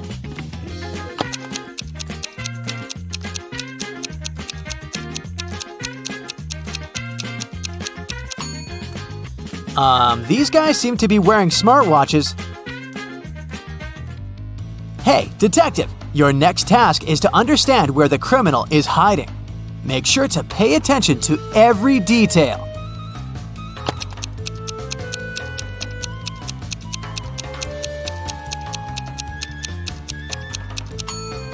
The criminal is in House A. The car next to his house is parked in a way that makes it easier for the criminal to drive away as fast as possible. Can you figure out which of these people is in the greatest danger?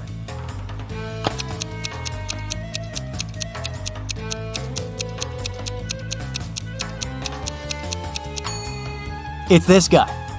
This large icicle is about to fall right on his head. Is the person in the yellow car driving right or wrong?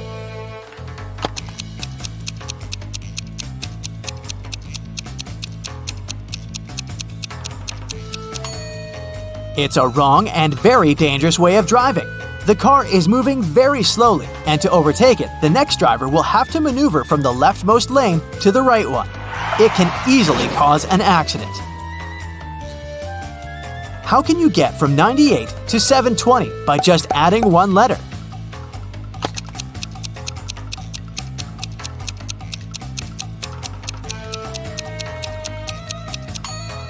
Add the letter X between 90 and 8. You'll get 90 times 8 equals 720. A wealthy businessman was traveling by a high-speed train. He had a suitcase full of cash on him. The train was moving through a mountainous area with numerous tunnels. After the train left one of the tunnels, the businessman noticed that his suitcase was missing. There were only 4 other passengers in the train car. Matthew said he had broken up with his girlfriend and didn't care about anything happening around. Joseph said that he'd bought his favorite author's novel at the station and had been engrossed in reading. Zoe said that she hadn't seen anything. Her eyes had been tearing, irritated by the smoke coming from the train. and Ellie claimed she had been napping with her sleeping mask on. So, can you figure out who took the businessman's suitcase?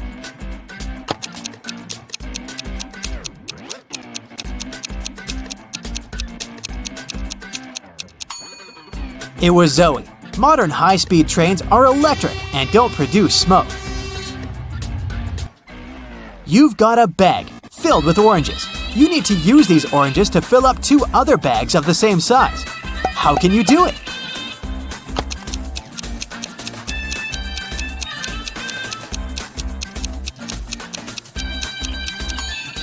Put 1 empty bag into the other and fill them with oranges. Detective Marcus and another passerby became witnesses of a car accident. A man, hit by a minivan, was lying on the ground, unconscious. Marcus rushed to the nearest cafe to call an ambulance. When he got back, the passerby told him the man had turned onto his back, but hadn't come to his senses. After looking at the scene for a couple of seconds, the detective said, "You better return everything you've taken from this man." Why did he say so?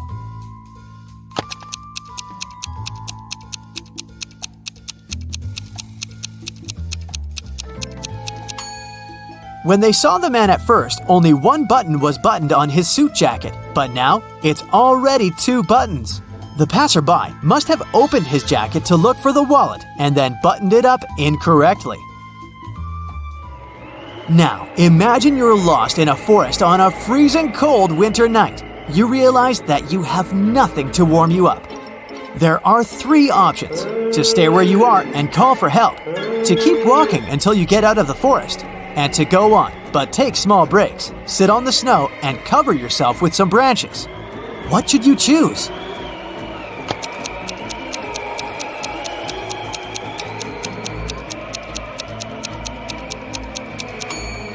If you stay in one place, you'll freeze in no time. Sitting on the snow during short breaks isn't a great idea either. Branches won't warm you up, and you may accidentally fall asleep and never wake up again. The only way to survive is to keep walking. Sarah invited her friend Alice, who was studying to become a police officer, to a party. It was organized by Sarah's friend Sean. Sarah was worried that there might be a thief at this party. Throughout the event, Alice was watching the guests attentively. At the end of the party, she told Sarah who the thief was. Have you figured it out too?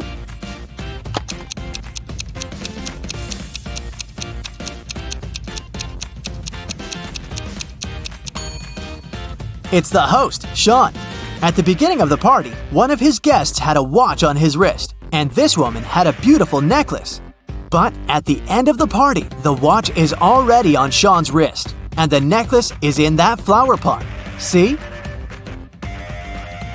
Austin, a rich businessman, brought very important documents to his office, but he had a meeting and needed to leave for several hours. Austin asked his secretary to be super attentive. His competitors could try to break into his office to look at the documents. When he came back, his secretary told him everything had been quiet. But when the man looked around, he realized someone had been inside his office. The secretary eventually admitted having fallen asleep while Austin was away. How did the businessman understand someone had visited his office?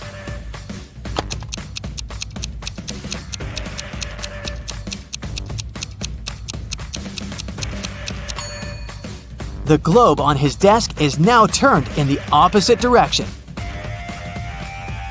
Look at these people attentively. Who does this dog belong to?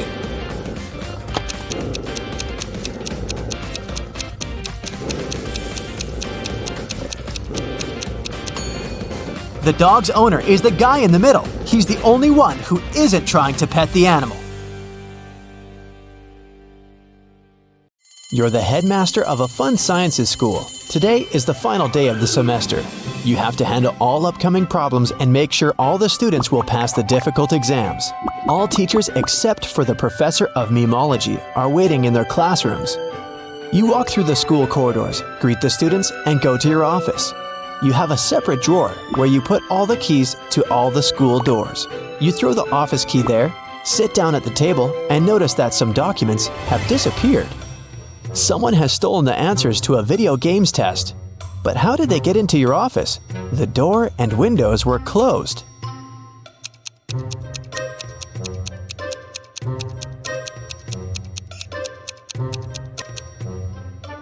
Take a look at the ventilation gate. It's slightly open. Apparently, one of the students broke in there early in the morning. Your secretary is knocking on the door. You say that you're busy and ask to come later. Then, you sit down at your computer, open YouTube, and watch funny videos. The internet signal disappears. Someone has turned off the electricity at the school. You go to the basement with generators. There, you see a turned off switch and 3 people standing next to it. They all say they didn't touch anything, but one of them is lying. The janitor says the lights went out when he came here to clean up. Louise is a new student. She says she was lost in the building and accidentally got here. Richard is a last-year graduate. He came here to find a miniature toy horse, a souvenir he hid many years ago. Which one of them is lying?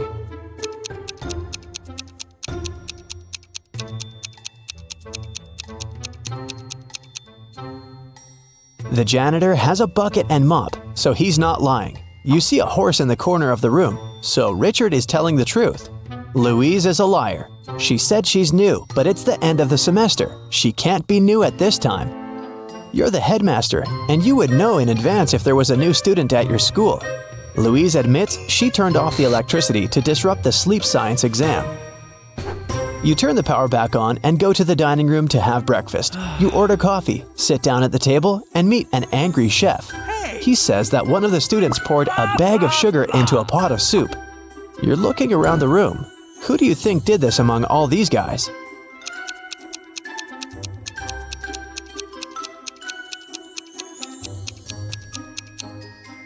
They all have deep plates with soup and spoons, but this guy has a plate with a fork. He wouldn't eat the soup because he knew it tasted disgusting. You finish your coffee and head to the office. You walk through a long corridor and see graffiti on a huge photo of a crazy dog, a mascot of the school. The guard catches 3 students. One of them must have ruined the image. Can you guess who did it?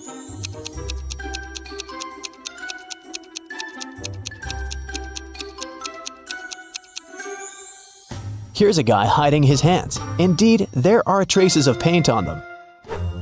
You're walking through the internet history room where an exam has just started. There's silence in the audience. Students are writing a test, but one of them is cheating. Find them.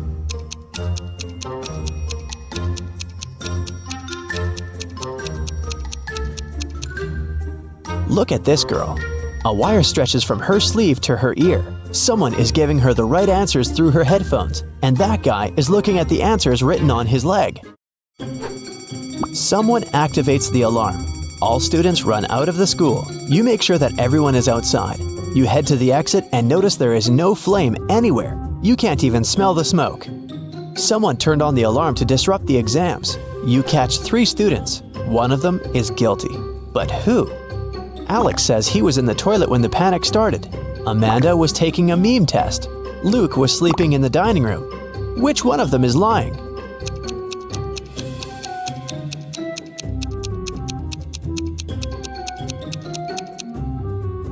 Amanda turned on the siren. The memology professor isn't there, remember? So she obviously wasn't taking that test today. You go outside and meet the school gardener. He says that someone has cut the roses in the schoolyard. The gardener saw 3 people who could be suspects. You bring them into the yard and ask about roses. Lewis says he was in the library all day. Mary was taking an exam on internet history. John was training at the gym. Which one of them is lying?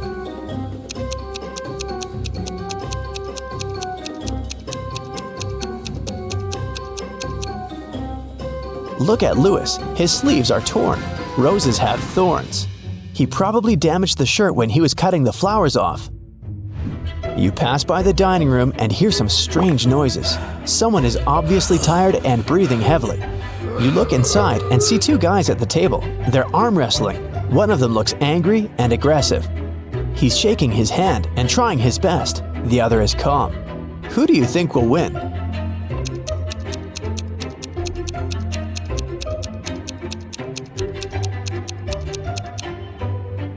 The guy on the right. He holds onto the edge of the table and doesn't waste his strength on unnecessary movements. He will defeat the angry opponent. You enter the trends room. You heard a lot about this subject and a young teacher who has a unique approach to the science of popularity. She tells you that she has asked all her students to create a new profile in the social network for their pets at the beginning of the semester. Now, all the students must show the number of subscribers and likes. The one who has the most popular profile will get a high score on the exam. Students show photos of their pets: mini pig, hamster, cat, goldfish, chameleon, dog, goose, hamster, raccoon. All the photos are pretty popular, but 2 of them are fake. Which ones?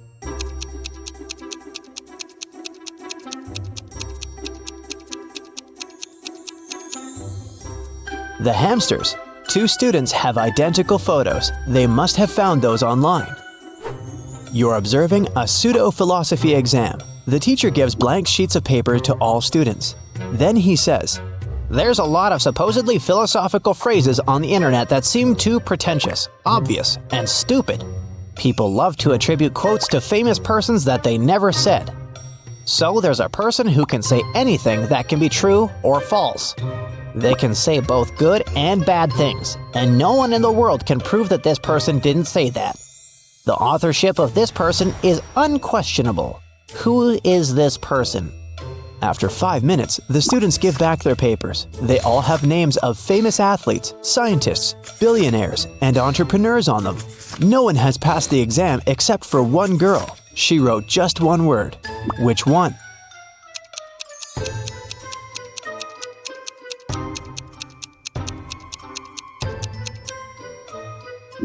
Anonymous.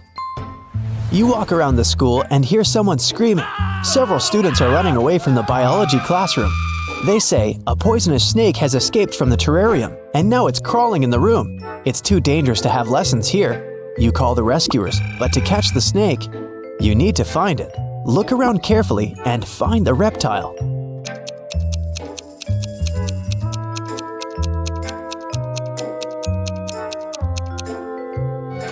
Take a look at the picture with snakes in the far corner of the room.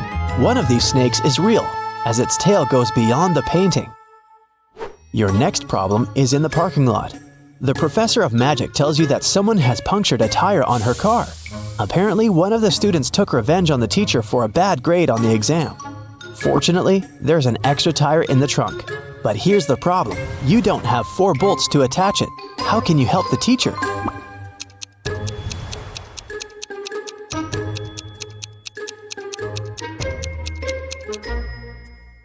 Unscrew 1 bolt from the other 3 wheels and attach them to the new one. Each of the 3 wheels has 3 bolts now. That's enough to get to the nearest car service. You come to your office to take a nap, but hear a sudden cracking noise. You find pieces of glass in the yard. Someone has broken a window on the 3rd floor with a stone. You need to figure out who did this among 3 suspects: a cook, a gardener, and a student. The cook says he was in the kitchen making burgers. The gardener claims that he was watering the roses in the garden. The student says he was sitting in the library at the time. Which one of them is lying?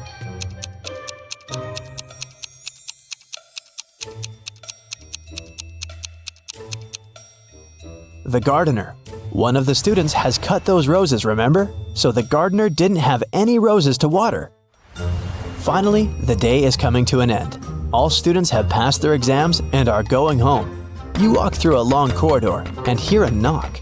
Several people are stuck in the gym and can't get out. They've lost their keys, and the door only opens from the outside. You need to help them, but where can you find the keys?